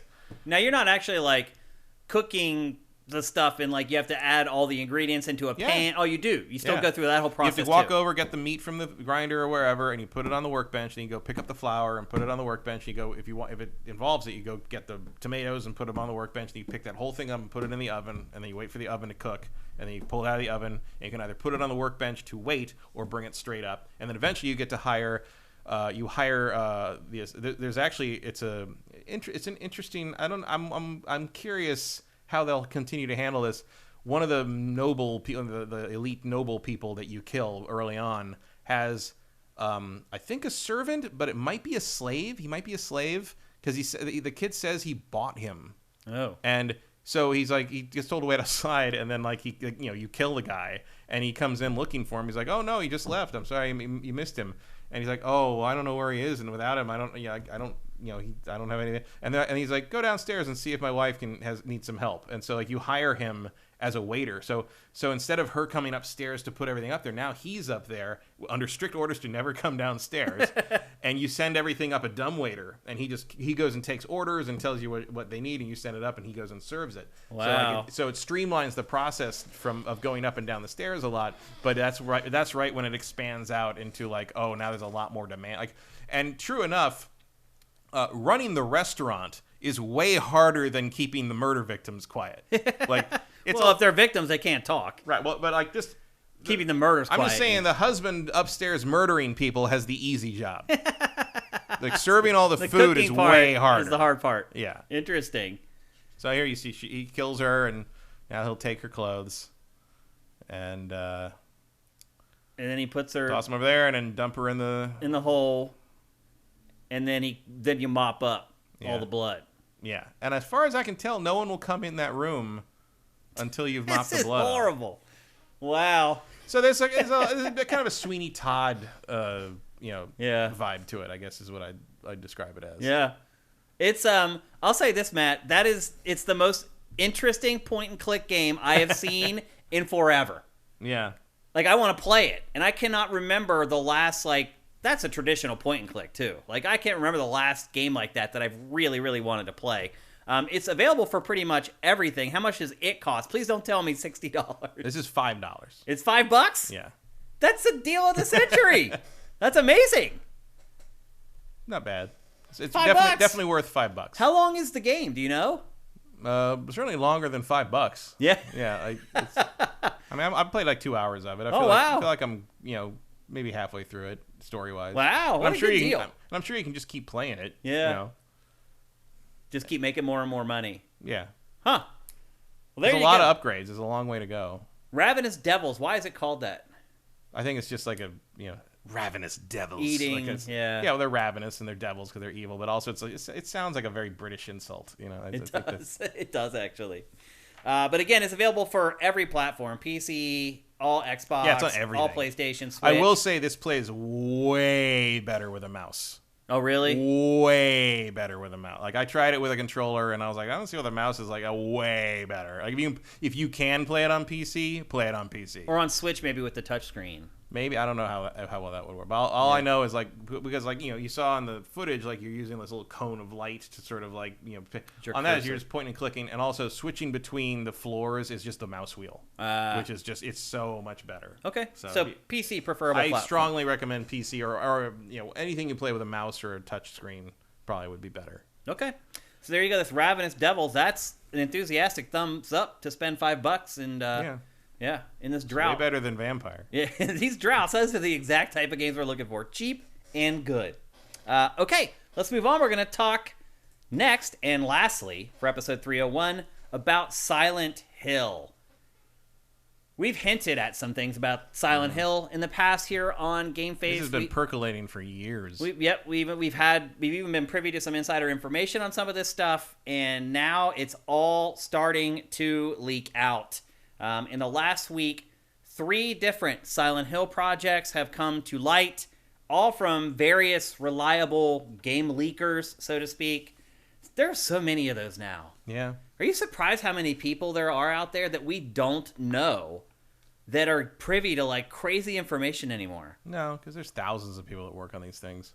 But it's shocking to me how there are some people who nobody even knows who they are, who aren't just, like, getting leaks from, like, one thing. Some of them do. Like, they're just, like, they're a Capcom leaker or whatever. But a lot of them get leaks from everywhere. I'm like, where are these people working that they would get this information from? I almost feel like some of it's, like, working in-house first party because you're somehow seeing, like, the stuff that's being submitted. I don't know. Like, I don't know how some of these people get this information. Unless they're journalists and that's their... Most of them are journalists that just have a private email. You think it's their burner account or whatever. Yeah, interesting. It'd be crazy. I know there's... Klepek has talked about how there's secure email servers and accounts you can get that, like, are guaranteed that no one will get into them, and you can have, like, anonymous sources send you things and stuff like that. Yeah, for sure. I'm just wondering how there's one person who gets this from all these different people. And what are the incentives? I imagine that it's just like, there's a grapevine for that kind of thing. And what's the incentive for the people to give them the information? Like, it does them no good. Obviously, there's probably some people who are, like, disgruntled employees who have left and are like, oh, I got some dirt and I'm going to ruin the company that let go of me or whatever, that type of thing. But that's not all of it. Like, what incentive do these people have to leak stuff to these people? I mean, they're putting their job on the line for what? You think they're getting paid? I think a lot of them left the job and are just saying, like, oh, this is happening. So what I was saying, like, people who aren't working there anymore. Yeah, I would think. Or some people are probably disgruntled or wanted more money or whatever. Interesting. Or some people might just be tired of working on a dead-end project and hope that if, like, the word gets out, it'll either force it to move forward or get canceled and they can move on. That could be.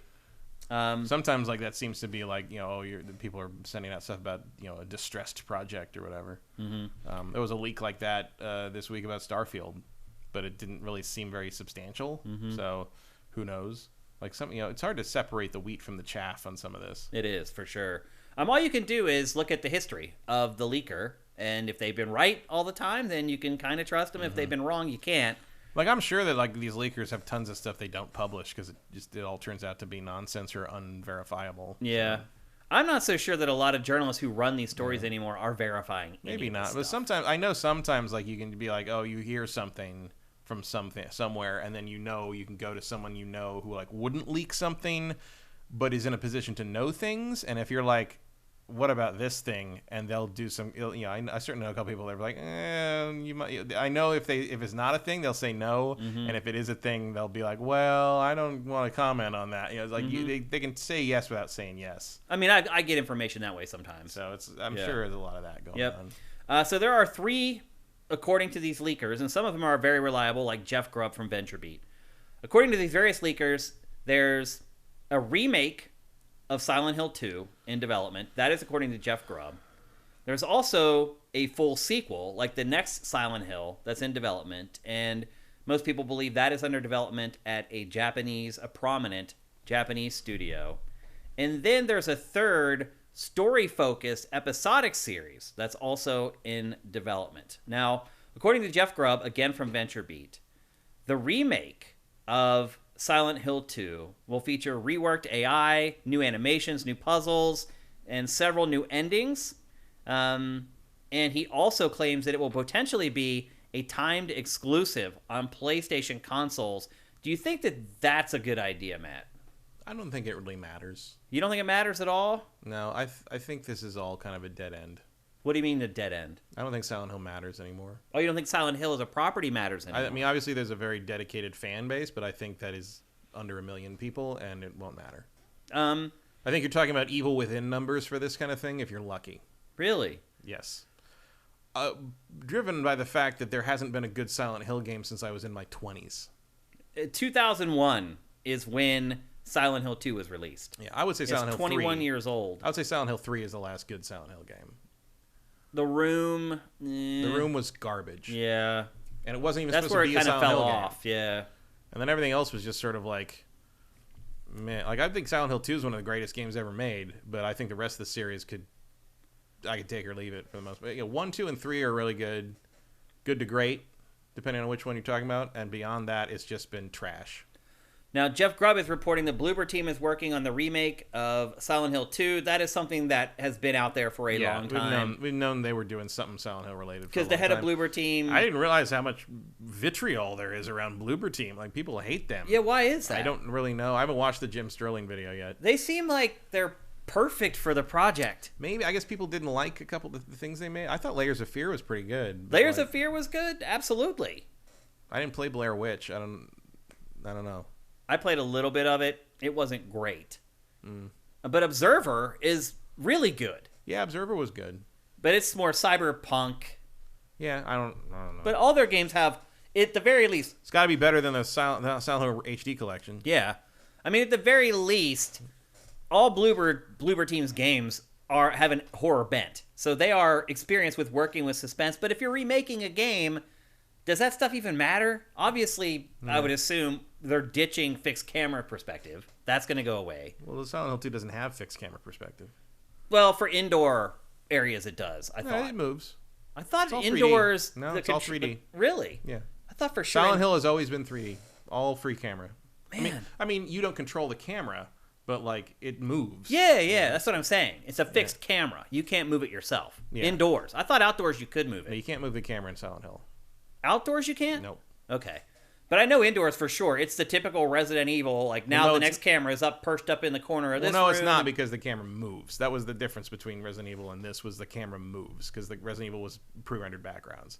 That was why Silent Hill was better to me, was the camera actually moved around and you weren't stuck looking in weird, unnatural angles. The camera wasn't perfect, but it did try to show you what was happening from a fairly reasonable perspective. I mean, there was some B-roll of Silent Hill 2 back here just a second ago that showed him walking through an indoor, and it's the same thing. It's Resident Evil.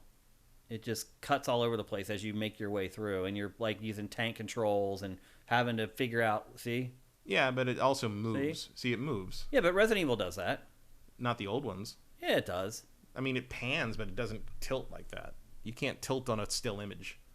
Oh, I didn't even notice it was doing that in Silent Hill. I'm just saying it's cutting around, and it's a fixed camera, meaning that you have no control over it. You are playing around whatever camera angle that they give you. That's not what I'd call a fixed camera, but okay, I see what you're saying. Yeah. They're not going to get rid of that. That's Silent Hill. Really? You think they'll keep that for a game that's going to release in 2023? I think they might, yeah. I don't. That would be stupid to do that.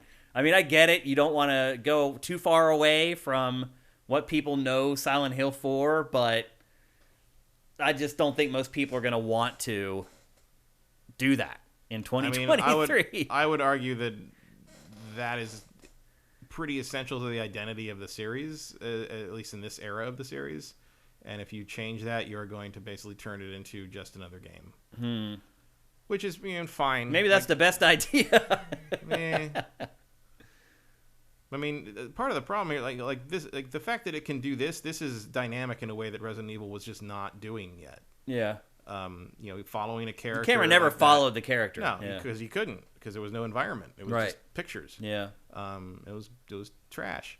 But like, and there was a lot of. This was one of the first games that had like real influence of like Twin Peaks, David Lynch. Like there's Cronenberg, and like there was freshness to it. I don't know if you can really replicate that now, especially because Silent Hill 2 was tremendously influential, not necessarily in gameplay wise, but in terms of sort of like how you approach stuff. Like, I don't know, it feels like trying to show somebody Citizen Kane now. Eview EN says that Bloober Team apparently steals games. I don't even know what that means. I don't know what that means. I don't know. Steals games? Yeah. Like ideas? I guess. I'm not sure. Maybe you can elaborate. Follow up with your first comment there. So I'm trying to figure out why people don't like them.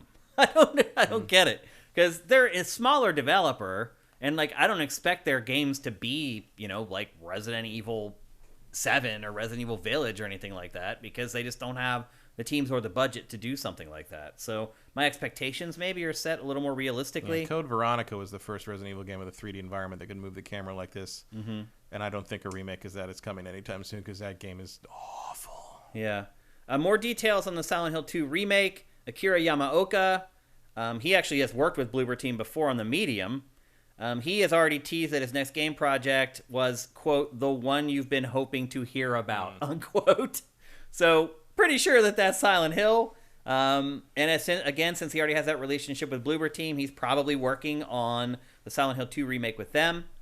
And then the other smaller episodic series is supposed to be kind of short stories. Mm-hmm. And apparently this was something that Konami pitched to the team at Supermassive. Or maybe Supermassive, maybe it's the reverse. Supermassive pitched it to Konami. Yeah, I can't imagine Konami's going around pitching it. Yeah, exactly. So I think it's reverse. Supermassive pitched it to Konami, and Konami said no, and then Supermassive was like, well, screw you, and it turned it into the Dark Pictures franchise, which is an anthology franchise. That tracks. Yeah.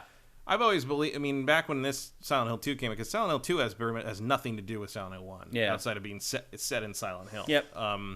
And then Silent Hill 3 went back to the Harry story. And I always thought that was a mistake. I thought Silent Hill was a more interesting idea as an anthology. I thought it was going to be more interesting as like seeing how different people react and how different people respond to this town that dredges up your worst fears and your worst nightmares. This like the idea of Silent Hill being the main character of the series basically, and bringing in different people to sort of experience that and like sort of go through things, like Silent Hill sort of draws people to it. Yep. And so you get a different kind of angle every time. And a couple of the games sort of did that, like Downpour kind of had that, Homecoming sort of did that, but like there was no, like, there wasn't really any kind of verve to it. Like they didn't have a good reason for it. So I thought that would be more interesting, would be like to approach it the way Silent Hill 2 did, and then 3 went back to the old. I don't find the there's a cult in the town story from 1 and 3 to be particularly compelling. Yeah. I think this one is way more interesting because it's more of a psychological thing. This is the best Silent Hill. Oh, Silent Hill 2, easily. I would say it's still one of the best horror games ever made. Yeah. Obviously they picked the right one to remake. Yeah. Oh yeah. It's showing its age, obviously, but like. It's from 2001. It's 21 years old now. It's crazy. The first game dev interviews I ever did were for this game. Oh, yeah. Yeah, you mentioned that before, actually. And then the third game, which is the brand new game, VGC is reporting, and it says it has been told that Konami is planning to release a new mainline entry in the Silent Hill series, but it's not clear who is actually leading the project. VGC reported last year that a Japanese studio is working on a Silent Hill project. That's where we got a lot of that information from.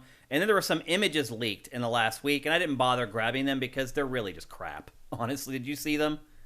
No. They're more like concept art. They're really not like in-game images, and they didn't really show or give up anything, so I didn't bring them in and include them in the media for 301.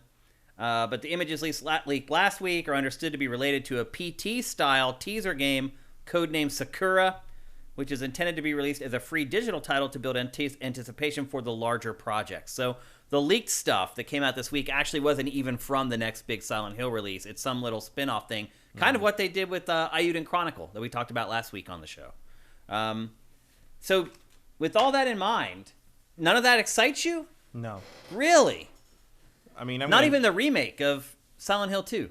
I mean, I've already been burned by the HD remaster, so no, I'm gonna need to see what they're doing first. There needs to be. There's nothing here. Like, this is just okay. They're doing a thing. Great. Maybe they won't even finish it. Who knows? Like, oh, Bloober Team's gonna finish that game. They've been working on it but we'll see what it turns out to be. Like, I don't care about I mean, if I want to play Silent Hill 2, I will just put the old game on the PS3. Really? Play that. Wouldn't you prefer to play a new, improved version? I bet I wouldn't. Really? I bet I wouldn't. You think you'll end up liking the old one better? I think a lot of this game is just nostalgia. It's of a time. I don't know if you can really translate this again. I don't know if you can really capture lightning in a bottle again with this. Certainly, they've struggled to do it with any other Silent Hill game ever. So I like Silent Hill 1, 2, and 3 quite a bit, but especially 2.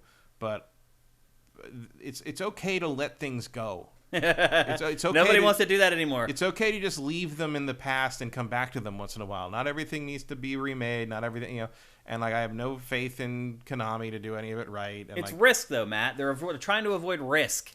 And to them, a game where there are very few things riskier than trying to do Silent Hill again. But if you own Silent Hill and you're trying to figure out how to keep it relevant and keep doing it, and you happen upon this podcast called GameFace, and there's this guy, Matt Kyle, that you remember from 2004 when he came and interviewed you with Adam Sessler or whatever, and he's sitting there and he's saying Silent Hill 2 is my favorite, and you're like, that's the one we're remaking. Like, I don't know. It seems to me like they're doing it right.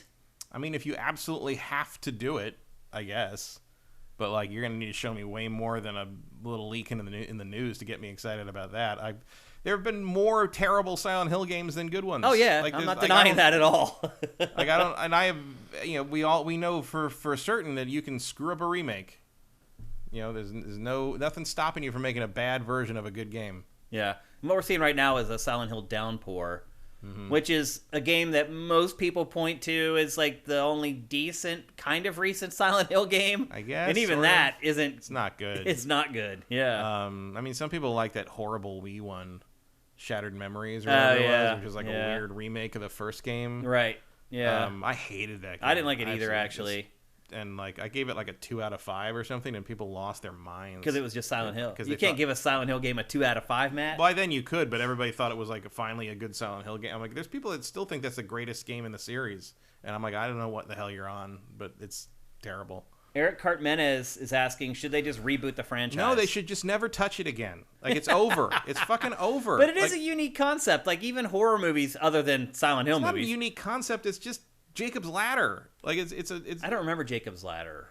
I mean, I know I watched it back in the day, but I don't remember what the plot was. It's a Vietnam vet who's having weird monsters and flashbacks of a dark world, and then at the end it turns out that he's dying in Vietnam, and it's all just hallucinations. It's just a flash. But this is about a town that possesses people, basically. I'm just saying, Jacob's Ladder is what inspired Silent Hill. Like, that's literally what they say gave them the idea to make Silent Hill.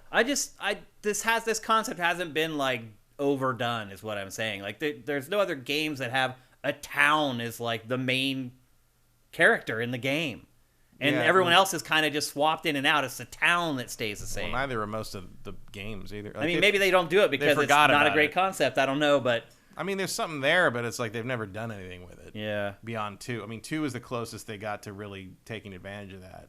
Yeah. I mean, I'm excited for it. Silent Hill 2, I'm like you. Silent Hill 2, one of my favorite horror games of all time.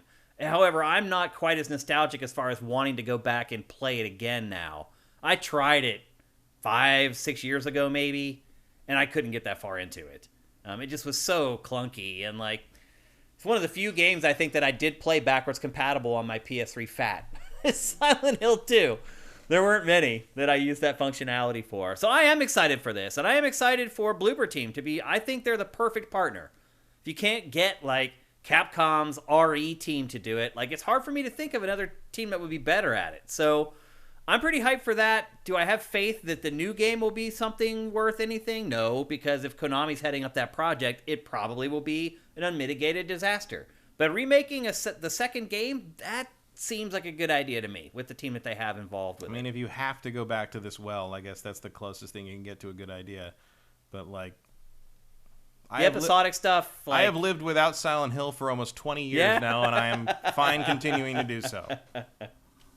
Yeah, I understand that perspective. But I also understand the perspective of the publishers, how petrified they are to take risks anymore. But Konami doesn't even need to do anything. It doesn't, because it doesn't care about that space anymore at all. It's making more money than it ever has. Yeah, it's so weird.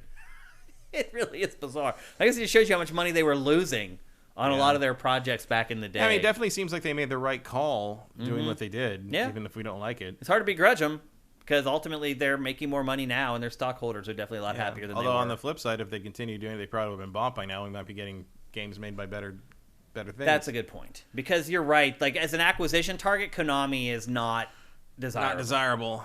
You just want the IP. Yeah. Like, it's just a shame they've got, Metal Gear and Silent Hill and Castlevania locked up in there, and they're never going to do anything useful with it. Yeah, it seems that way.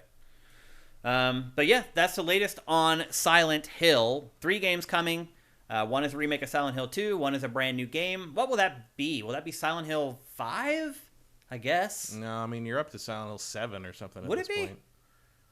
Well, you got Silent Hill 4 The Room, and then you got Downpour and Homecoming. And do you think they'll count those as numeric? I don't think they'll call it a number anyway. Yeah. But it would be like the 7th or 8th mainline something like that entry. Yeah. So you have that, you have the remake, and then you have this episodic thing. That could work. Like the Dark Pictures. Have you played a lot of those? There's already, 3 of them or 2 of them? I think the 3rd one just came out a while ago. Yeah. And they were pretty good, but obviously the studio that makes those turned down doing a Silent Hill type, so they decided to do it on their own. I don't know. I can understand not wanting to get involved in that. Yeah. David Cage might be a good a good candidate for handling something like that. But anyway. If you ever wanted a shower scene with the nurses, there you go. That's good. So anyway, there's 3 projects coming. I think it'll be a while until we see any of these. I would guess we might see the Silent Hill 2 remake before the end of the year, of this year. I mean, Bloober Team does seem to churn it out pretty fast. It works fast. And the last game it released was just like a rework of Observer, right? For PS5 and Xbox Series. Yeah. So it hasn't really released anything for quite a while, so that window has been open. Hopefully we'll get a look at least at that before the end of 2022. And that's it for all our topics for episode 301. We're going to get to some Q&A here in a minute, but first, here's a message from our sponsor. A once-in-a-lifetime property is now available in Northwest Montana, featuring 92 acres of gorgeous wilderness, approximately 1 mile along the Blue Ribbon, trout-rated Kootenai River, and an eye-popping view of the Cabernet Mountain Wilderness area. This is truly an outdoorsman's paradise. You can use the restored and remodeled barn with living quarters as a year-round home, vacation cabin, fishing retreat, horse ranch, or cattle ranch. Contact Doug DeShazer today for additional pictures, information, and an opportunity to view this very special piece of Montana. And with interest rates starting to rise, now is the time to pull the trigger on a home or property.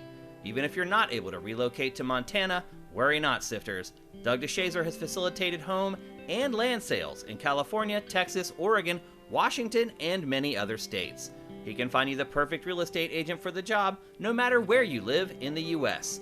Feel free to contact Doug with any questions regarding real estate at deshazermt@gmail.com or give him a call at 406-291-1643. That's 406-291-1643.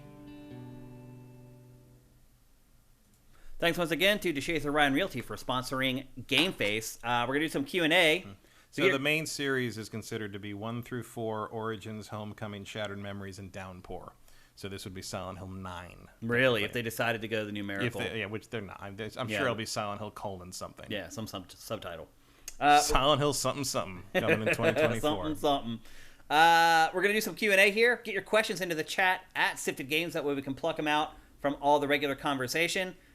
We are supported 100% by our generous patrons at patreon.com/sifted. If you like the show, if you're listening to it on any of the podcast services, or you're watching it or listening to it on YouTube, and you want to help make sure the show keeps going so we can get to 400, make sure you head to patreon.com/sifted and drop us a pledge. $4 a month or more gets you all our content early, and we'd really appreciate it if you could do that. And if you can't afford to do that, check out the description if you're watching on YouTube. You can help us out with Twitch Prime. If you're an Amazon Prime member, you can give us a free $2.50 a month. for just a couple clicks once you get it all set up. And again, the instructions for that are down in the description. All right, let's get to chat. See what they're saying, what they're asking. Zet Saber says, I'd rather have a remake of Clock Tower than Silent Hill. How do you feel about that, Matt? I could get behind that. Yeah. JM Rain, thank you for all the subs that you're giving out to people in our community and in our chat. Vincent says, remember, Konami was supposed to show up at E3 with a bunch of stuff, but pulled out at the last minute. Apparently, the Silent Hill universe stuff was supposed to be the main reveal there. Okay. Last year, he's pointing out. From Sneaky Shalichnake, have you seen the greed from Sony making people pay more to upgrade their PlayStation Plus if they got it on a deal and you have to buy your full sub duration? No, I haven't seen that. No, I thought they were making it really easy. In fact, they had to... Wouldn't surprise me, but... I thought they had to protect themselves because they had made it too easy, and they had to stop selling, like, the 1-year subscriptions. They stopped letting you pile the old subscriptions on, but you could... once it changes, you're going to be able to put them in. I guess they just didn't want to change it over. Okay. I hadn't heard that, by the way. And if that is the case, that is scummy. Mm-hmm. It definitely is. It's also stupid because you're launching this brand new service. You don't want to get off on the wrong foot. So this whole thing, in my opinion, for PlayStation feels like it was just slapped together. Yeah. It feels like they came up with an idea in a meeting like 6 months ago. I think I've said before, I think they're just putting the framework in place in case they need it later. Yeah. That's all. Okay. They're not even trying that hard to get people excited about. It's not even it doesn't seem like... I think they're just putting the tech in place. I'll be interested to see if we see any like commercials or marketing for it, but we'll see. Squishy Muffin, what are your guys' general thoughts and memories of Sleeping Dogs? Heard it's a bit of a hidden gem, and it's only $3 on Steam at the moment. Go buy it. Yeah, it's great. Go spend your $3. That's the best $3 you'll spend all month. Definitely in this month. Go get yourself a pork bun. Yeah, you're right. It is a hidden gem. It is underappreciated. It is worth every penny of $3 and then some. A man who never eats a pork bun is never a true man. Get in there. I think you will be pleasantly surprised by it, even despite how old it is. It's great. For $3, it's a no-brainer. Go buy it. And again, thank you, JM Rain, for the subs. Awesome, dude. Here's a long one from Erebus Jones. Do you think Sony will change the way they charge for new PlayStation Plus, given the news today that if you want to... this is the same thing, I guess. If you want to upgrade your sub from Essential to Extra... you have to pay the upgrade for the whole period of your sub. So if you stacked multiple years, you have to upgrade all of it. So that's why they stopped you from being able to do that. And also, all of a sudden you'd owe them $300. Right. And also, if you got your sub on discount, they are charging the discount on top. Wow. This is an oversight, surely. Maybe. I don't know about an oversight. I don't know. It might not be. That's some Nintendo shit right there. That is some Nintendo stuff. That's pretty shady. I don't think it's on purpose. I think they slapped all this stuff together. Yeah, and, it's hard to tell what's greed and what's just sloppy. Right. I think this just like all this stuff is like coming together, and they're like, oh crap, like we didn't realize this domino was gonna fall. Yeah, it wouldn't surprise me at all that like nobody really sat in a room and thought about all the possible variables here. It doesn't seem like it. That's for damn sure. It just feels like they're like, we gotta compete. How can we compete? And as they started like actually handling the logistics of it, they're like, oh, wait a minute. Like, this isn't going to work. So how are we going to address this? And then they didn't realize the kids are smart AF. And the kids are like, oh my gosh, I can stack this stuff. And they start stacking it. And Sony's like, well, we can't like take that away because we'll look bad. But how can we make sure we don't lose our butts on this? Oh, well, we can do this other thing that Erebus Jones just stumbled across. I really think that's it. I think it tried to start out from a good place, and it just didn't have the whole plan nailed down. Things started tumbling and falling, and they're like, oh, crap, now we're in a really bad position, and now they're scrambling trying to fix it. So I think that's what happened. Maybe I'm giving Sony more of the benefit of the doubt than I should, but it doesn't feel like this was all a plan. Because it's just, it feels so haphazard. Like, Sneaky says you have to pay the difference, and if you've got 10 years stacked up, you have to pay $600 to switch to a new tier. You can't do month to month. See, my feeling is that PlayStation's going to realize this, and it's going to change that and fix Probably, it. yeah. I don't think it's going to stay that way. Either it's, they didn't realize that was a thing that was going to happen, or they were like, let's see if we can get away with it. Yeah. But, well, who knows? You can't get away with stuff in this industry. No, that doesn't happen anymore. That is the dumbest strategy you can... Our audience... Yeah, but you've been in those meetings. You've been in meetings where people are like, "How have you never left this room before? That you think that is a viable thing that could happen?" Like, that's true. Who knows? Yeah, some people are out of touch and clueless. Yakov 226. Hi guys. Any dreams and wishes for the not E3? I mean, my general wish is that we won't call it the not E3 when it's all said and done. I really hope that at this point, I really hope that everyone gets on board with Jeff Keighley. Like, I hope that his summer, and I always forget this, it's Summer Game Fest, which I don't know why he named it Summer Game Fest instead of Summer Games Fest. Well, because it's a game fest, and it's in the summer. I guess. Anyway, I hope that I think you're supposed to think of Game Fest as its own noun. Right. And summer is a modifier. But to me, I keep thinking of it as Summer Games Festival. Fest, yeah. Like a festival of... Also, you know what else also might be a problem is I bet the Olympics would have a problem with him saying Summer Games. You may be right, actually. That's true. That's smart. That may be. But anyway, they will sue you for anything. They will. They'll probably sue us for me saying that. They may.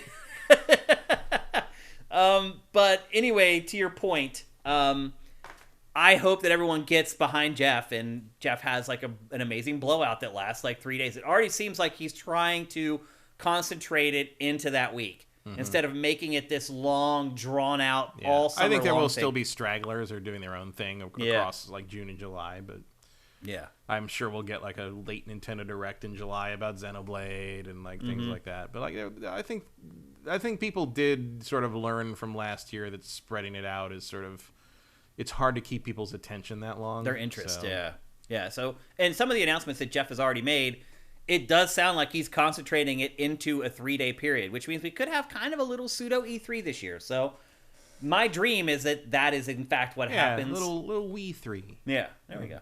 I like that. Let's see what else. Mini 3. Yeah, Mini 3. That's a good one. Cinetite, can Alan Wake 2 from Remedy, self-described as a Remedy take on horror, fulfill the Silent Hill niche of a game better than the Silent Hill leaked project itself? I mean, I wouldn't be surprised if Alan Wake 2 was better than all of those Silent Hill projects combined in the end, but Remedy does good stuff. But, I mean, I don't know. Alan Wake isn't really the same thing to me. It's only vague. It's sci-fi more than horror to me. Yeah, I mean, they said they're leaning more into the horror on this one, and I'm sure there'll be some of that, but, like, it's a different thing. Like, Alan Wake is very inspired by Stephen King, and kind of has that terror element to it. You know, I think they're leaning into that on this one, whereas Silent Hill is grime and offal and ichor and blood. It's just it's like, you know, like you can smell it. Yeah, Silent Hill's a slaughterhouse. Like, Silent Hill is not in the way that Texas Chainsaw Massacre was, but like Silent Hill is down in the muck. Yeah, and like Alan Wake isn't so much. Alan Wake is a little more psychological to me and more supernatural. Yeah, and I mean, there's definitely it can be hard to tell in Silent Hill if there is anything supernatural happening or if everyone's just crazy, delusional and crazy. Yeah, which I guess is sort of maybe that's why you pick Bloober Team because of the medium. Yeah. I mean, do you think that Silent Hill will have the weird duality, like playing both things at once? I mean, even when we played that game, we both were like, yeah, that would work. I mean, the dual world thing kind of fits. Right, at the very least, they've got experience in making that. That would drastically change the game, and that might piss some people off. But yeah, I mean, I do think the idea of freely moving between the regular and Dark World and Silent Hill maybe misses the point of Silent Hill. But at the very least, you know that they can do two versions of the thing. You know? Yep, absolutely. Let's see what else we got. Mitchell is alive. What was the most recent game that was well received, but you just couldn't get into it? Have you ever gave a game a second chance and had a change of opinion? I've been doing this for the last couple weeks, going back and playing a lot of the big games from the early part of the year because there's just nothing to play, and I'd rather play a really good game and finish off a really good game than suffer through something that's not that great. Yeah, I mean, most multiplayer stuff is like that to me. Like, you know, I just don't get into things like that. I guess Valheim was sort of like that. That was hard for me to get into as well. I played a little bit of it, and I'm just like, it just didn't hook me. It never clicked for me either. A lot of that stuff was like, like art. A lot of the online stuff does that for me. A lot of indie stuff for me personally that people get really excited about. Like I go and play it and I'm like, meh. Rogue Legacy 2. Like I didn't, I've never gone back to that again. Yeah. Like I know people love that game. But I just doesn't. Yeah, that kind of stuff. Hades is very unique to me in that it made and Returnal are unique to me in that it made roguelikes interesting and fun to me. Yeah, I'd agree with that. That is usually not a genre that really holds my attention for more than a day. I mean, the most obvious for me is Elden Ring. I mean, I really gave that game a chance, and I obviously played it more than any other From Software game that has ever been released, and I still didn't really enjoy it even at the end of it all. So that's probably the most obvious one for me. Yeah, in terms of second chances, I guess that's probably Dark Souls. After I finally figured out how it worked in Dark Souls 2 and went back to Demon Souls and Dark Souls, I'm like, oh, I get this now. Yeah. So that was probably the biggest change. I've given lots of games a second chance, but I can't remember any where I went back later and my opinion changed. And like you can go way back. I mean, Dragon Age Origins, I think it's one of the worst things I've ever played, and people love that game. Mm-hmm. And I played that game twice, and I got all the achievements in preparation for Dragon Age Inquisition. I went through 1 and 2 and like just completed them 100%, just like to say I did it more or less, because I'd already done it for Mass Effect, and I was like, well, I should do it for this too. And I don't know why I decided that. I just think I just had nothing else to do. Yeah. And it was 2013. I just G4 just fired us all, and I was looking for another. I'm like, I have nothing else to do. I'm just gonna play Dragon Age all day. Yeah. It fits the misery. But yeah, and I played those games endlessly, really, and I never understood why anybody likes them. I think they're terrible. I think Inquisition I like. Okay. Here's an interesting factoid. Dragon Age Inquisition, the first ever game page on Sifted. That's right. Yeah. For whatever reason, it was the first game page that Brent built, and we used that as the model to figure out what the game page was going to be. It was just the big thing at the time. I guess it was. I think it was just the most recent big release. Yeah. Yeah. Because that would have been like early 2013, mid 2013. Yeah. So I looked at that game page for like months, trying to figure out what our game pages would ultimately be and look like. It's also a cool cover. It is, yeah. Another one from Mitchell is Alive. You're asking great questions. How often should you assume positive intent from game companies? Are there any companies that are around right now that have a longer leash than others? So basically he's saying, like, when should you give game publishers the benefit of the doubt, and which ones do you tend to give the benefit of the doubt to? I almost never give the benefit of the doubt to publishers. Yeah. But I will give the benefit of the doubt to a dev team. Yeah. That's the distinction of it. Like I don't trust EA any further than I could throw the Redwood Shores building. Yeah. But I do more or less trust Respawn. Yeah. Yeah. I mean, I just think it's based on history. Like, of the big three, probably the one I trust the most is probably Nintendo. Oddly enough, the one I trust the least. Except when it comes to online stuff. Yeah. But I mean, just trust that, like, they are looking out for the happiness of their customers the most. Because you don't see shady stuff creeping into Nintendo's games, like the microtransaction stuff or the games as a service stuff. Part of it might be that it just can't do it. outside of the mobile stuff. Yeah. But for the most part, like, for whatever reason, I think I trust them the most. And oddly enough, I think I trust the least Xbox. It just feels like it's been like a Jekyll and Hyde thing with Xbox through the years. Like, I don't feel like it's ever kind of found its thing and stuck with it. Whereas PlayStation, it's done its fair share of shady stuff, no doubt. But one thing I do trust about PlayStation is when its first party stuff comes out, it's going to be really polished. Yeah. Like Xbox, I just have the least amount of trust in of the big three. I don't really draw much of a distinction between the three of them in that regard. It's as far as high level company work. I believe the teams that make these games are always trying to make good games. Yeah. I've never met a game developer that has said, like, that one game, I just phoned that in. Yeah. And it happens, I'm sure, if you're playing, like, you're talking about making, like, horrible license games. But even people that worked on horrible license games, they tend to take some pride in their work on it. There's not a lot of sandbagging in game dev. It's too hard. The work's too hard to not put something into it. Even the worst, like, kiddie game has someone in there who's got some passion to, like, how SpongeBob animates or something, Yeah. It's the publishers and the executive wing and the network notes, for lack of a better equivalent, that I don't trust. Okay. Generally, I think game development teams are trying to do something good. Well, sometimes it's not And it's in not the usually control up to of the them. development Yeah, team. it's not up to them most Yeah. of the time. That's And the problem. That's why the publishers kind of matter in that case. Or it matters like who's running that dev company. You know, like I'm sure Sony's tried to pull some shady shit on Insomniac now and then, but I don't think you're getting that past Ted Price. Probably not. So that helps. Leadership helps. Although what happened with the whole pro-choice thing, where they basically told Insomniac to shut up. Yeah, and then Insomniac said no. Well, it kind of acquiesced. But they kind of ran around, and then Bungie's just like they can't tell us what to do. We're just gonna say it. Yeah. So and then Sony backed off of it. Yeah. So, Yep. hey, that's what Ted Price and Insomniac did there is more than 99% of the rest of the industry would do. Oh yeah, I'm not begrudging them at all. I'm just showing you the power of Like that the takes, mothership. That takes some balls and knowing what What you can how get away essential with. you are. Yeah. You know? Because it's like, okay, you can get mad about this, but then you don't get our Spider-Man game. Like if you want to like fire us all or like like that's you only kill the golden goose there. Yeah. So they played their hand right. Yeah, I think that was truth to power. And I mean, at the end of the That's best they day, could do. we all know where Insomniac stands. Yeah. And that's really what's most important. Yeah.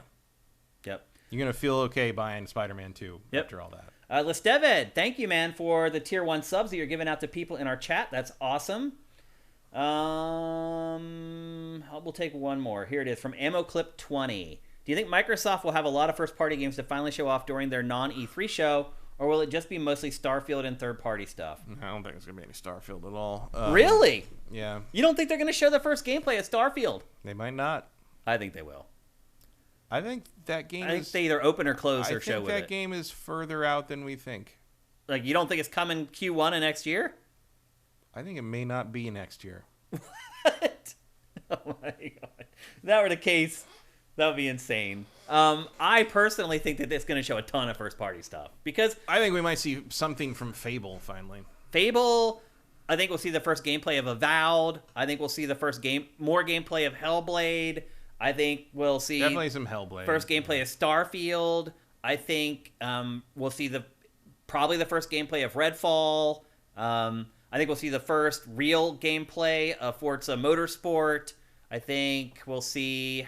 That might be it. That's pretty damn good, though. I think you're being very optimistic. Really? Yeah. I think we will. All those games have been in development for a long time. I think we will get 3 things. I think we will get maybe a little taste of Starfield, maybe a little taste of Fable, and a lot of Forza Motorsport, and then a bunch of other little things. See, I think to me, Fable is the least likely of any of the things I just listed. I think Playground Games has been working on it long enough. Huh. We'll see. I think it's going to be good, though. I think your question is the thing going to be good? I think it's going to be good. I don't think anyone's going to walk away and be disappointed. That would be a huge mistake. I don't think we're going to see a whole lot of interest. That would be a huge mistake. After this year? I don't think it's a mistake. I think it's just all they got. I don't think they're doing it on purpose. Yeah. But what of the things that I listed would be a stretch to be able to show gameplay of? I think it's all further behind than we think. Wow. Maybe is this insider information that you've got? Not that I know of. Maybe Hellblade. I think Hellblade's probably in there. It has to be. I don't think Hellblade's this year. I don't either. I think they would have already said that. Probably. When they were getting heat, when they delayed Redfall in Starfield. I think we're going to get some Hellblade. I think we're going to get some Forza. I think if we're lucky, there'll be some Starfield. But I think a lot of it's going to be focusing on existing things. I think they're going to do a big thing on that stupid Gears of War collection. I think we're going to have to sit through a whole thing about how they're going to revamp Halo Infinite. That kind of stuff. A lot of Xbox indie stuff, like Game Pass stuff. I think it's going to feel like they're stalling for time again. So I think nothing's ready. Can't do that. What a disaster. I don't think they have much of a Everybody's doing it. I mean, that's what this year's whole release schedule is. Everybody's doing it. Yeah. Like nothing's ready. It's been awful. It's really been awful. It started with such promise, and it's just nosedived since then. It's really crazy. Okay. That's it for GameFace episode 301. Thanks to everyone who hung out on the stream. We're here every Tuesday at 1 p.m. Pacific, 4 p.m. Eastern. Come hell or high water, we are here because this was a hell or high water episode and we were here. There was hell and high water this week, and we still delivered an episode to you guys. So we're here every Tuesday at 1 p.m. Pacific, 4 p.m. Eastern at twitch.tv/siftedgames. If you want to support us, head to patreon.com/sifted. You can pledge whatever you want, but if you want all our content early, you just have to pledge $4 a month. And then you can help us for free with Twitch Prime. And if you're watching on YouTube, the instructions for that are down below. So, I don't know if next week's episode is going to be... Vincent's right. There's going to be a lot of grounded. Grounded. That's right. We'll see about that. I surely hope not. Bloodwake 2 from Evil Oni 5. Finally, Nightcaster 3. Yep. We've waited long enough. Yep. So anyway, there you go. That's GameFace episode 301. We'll see you next Tuesday. GameFace is up and out.